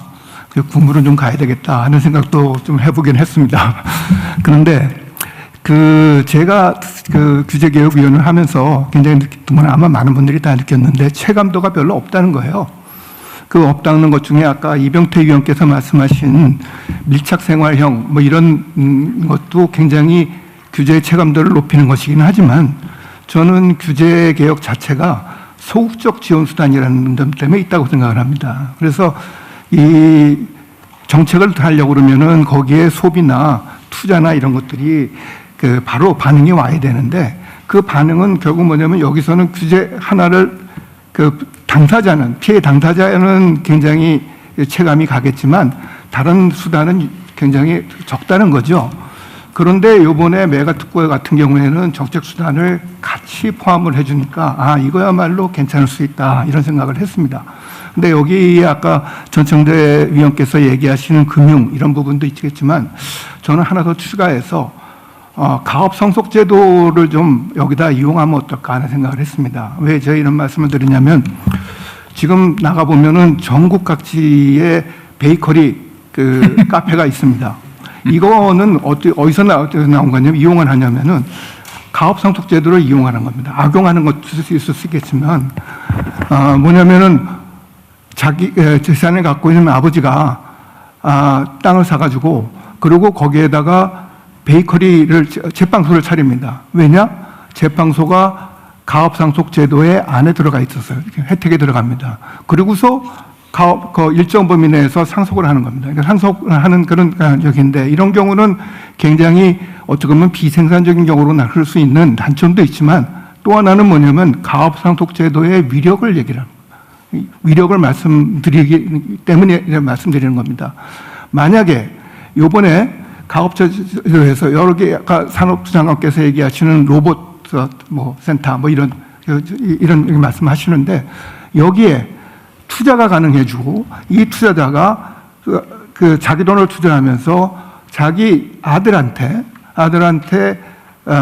물려주는 이어나가는 그러한 식으로 이를 운영을 해준다 그러면 제한적으로 이용한다 그러면 엄청난 인센티브가 될 것 같습니다. 그래서 그런 부분은 이 부분은 아까 펀드하고도 달리 자기 자금을 가는 거거든요.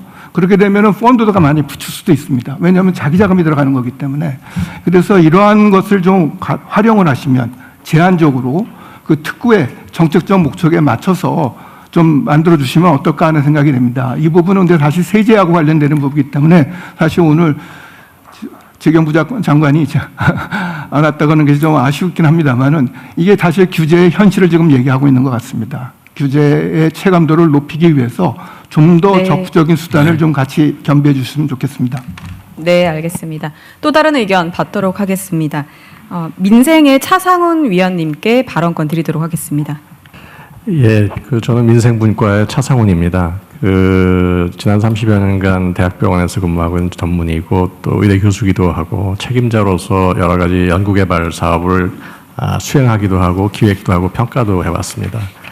바이오헬스 분야는 아시다시피 최근에 이제 생명공학, 그 다음에 로보틱스, 그 다음에 인공지능이 모두 융합돼서 엄청나게 빠른 속도로 변화하고 있는 분야입니다. 그러다 보니 새로운 기술이 등장하고 새로운 제품이 개발되는 문제가 있고 이에 맞춰서 규제가 어떻게 이제 합리화돼야 되는 문제가 있을 텐데 저는 규제가 보이는 규제와 보이지 않는 규제 두 가지로 좀 생각할 점이 있다고 생각합니다.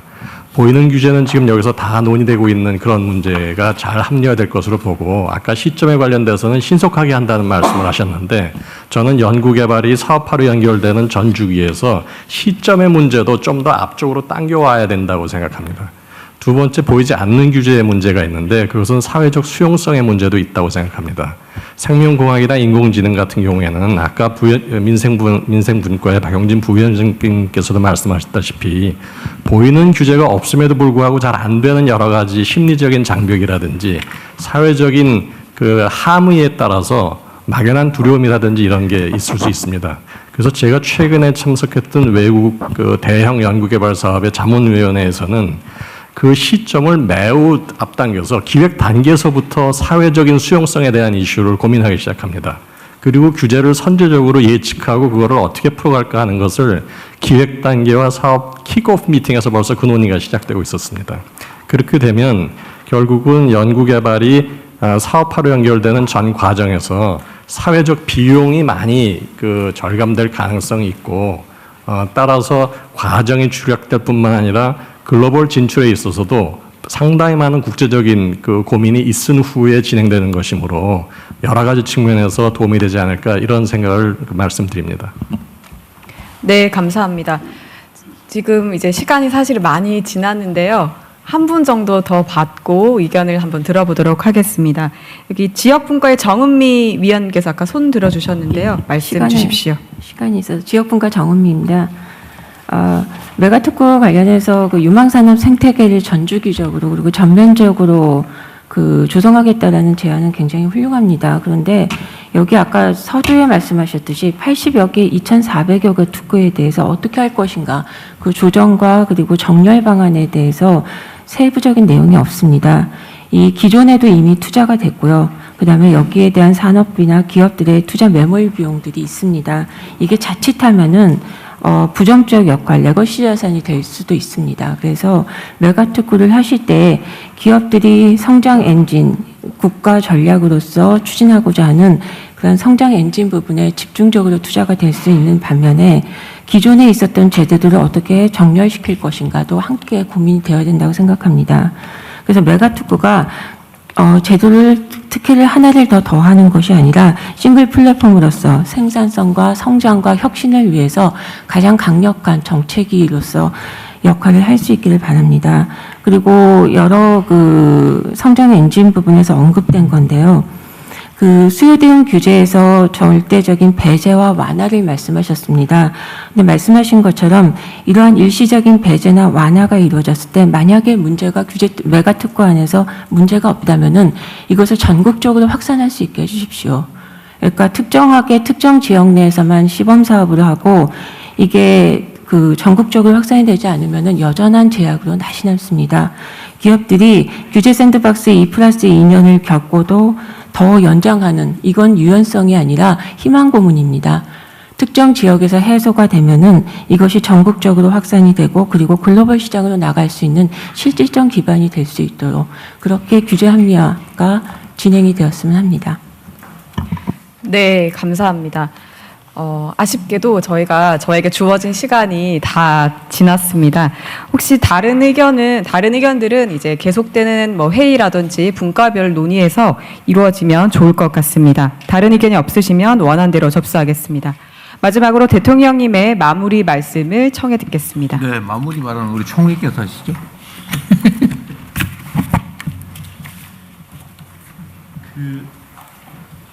오늘 말씀 가운데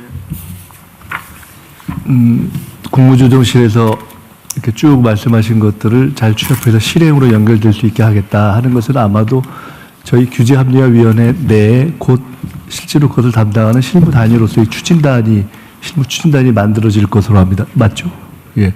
그렇게 해서 저도 부위원장 중에 한 사람이기 때문에 함께 그걸 챙겨가겠습니다. 두 번째로는 제가 또 말씀을 드리면서 생각이 들었는데 로봇 특구 또 뭐 자율주행 특구 등등과 관련된 것들은 사실 이미 존재하는 지금 가령 뭐 전북에 새로 현대차가 투자를 한다든가 또는 전국에 상당히 존재하는 바이오 클러스터들이 있다든가 하는 부분들 또 광주에 아까 무인차 실증 단지를 실제로 그걸 실행하는 테스트 베드처럼 사용하시겠다고 했는데 이미 존재하는 부분들과 어떻게 잘 결합할 것인가를 가지고 우선적으로 실험해 가는 것이 효율적이겠다라는 생각이 들었습니다. 끝으로는 대통령이 참 어려운 말씀인데 늘 말씀하실 때 과감하게 그 다음에는 신중하게 꼭 붙이시고 이게 무지하게 어렵습니다. 그렇죠. 사실. 이게 정말 어렵죠. 과감하게 하라고 하신 다음에 끝날 때쯤 꼭 신중하게 하라고 하시는데 그래서 저는 그것을 맞추는 게 저희의 숙제인데 그러나 중요한 것은 어제 사실 기후부 장관님하고 저희가 그런 얘기했는데 중요한 것은 변화를 위해서는 과감하게 방점이 좀 더 가야 된다고 저는 생각을 합니다. 그래서 과감하고 신중한 것을 결합하되 그것을 과감하게 하는 방향으로 우리 규제합리화위원회는 운영을 해가는 쪽으로 저도 함께 하겠다. 아마 전체 우리가 모인 취지가 그런 것이 아닌가 싶습니다. 대통령님도 아마 그렇게 말씀하시려는 것으로 저는 이해하고 제 말씀 마치겠습니다. 고민은 많이 하고 손발은 많이 써서 성과를 많이 내자 그 말이에요. 네. 네, 감사합니다. 이것으로 규제합리화위원회 제1차 전체 회의를 마치도록 하겠습니다. 아니 근데 우리 당에서 저기 정책위원장이 오셨는데 못 봤네요. 원내대표님은 내가 아까 봤고 정책위 의장은 할 말이 좀 있을 것 같긴 한데. 많긴 한데요. 그래? 1분만 하지 1분만. 당의 협조가 좀 중요하잖아요 지금. 그 당에서 해야 될 일이 많다고 생각을 했고요.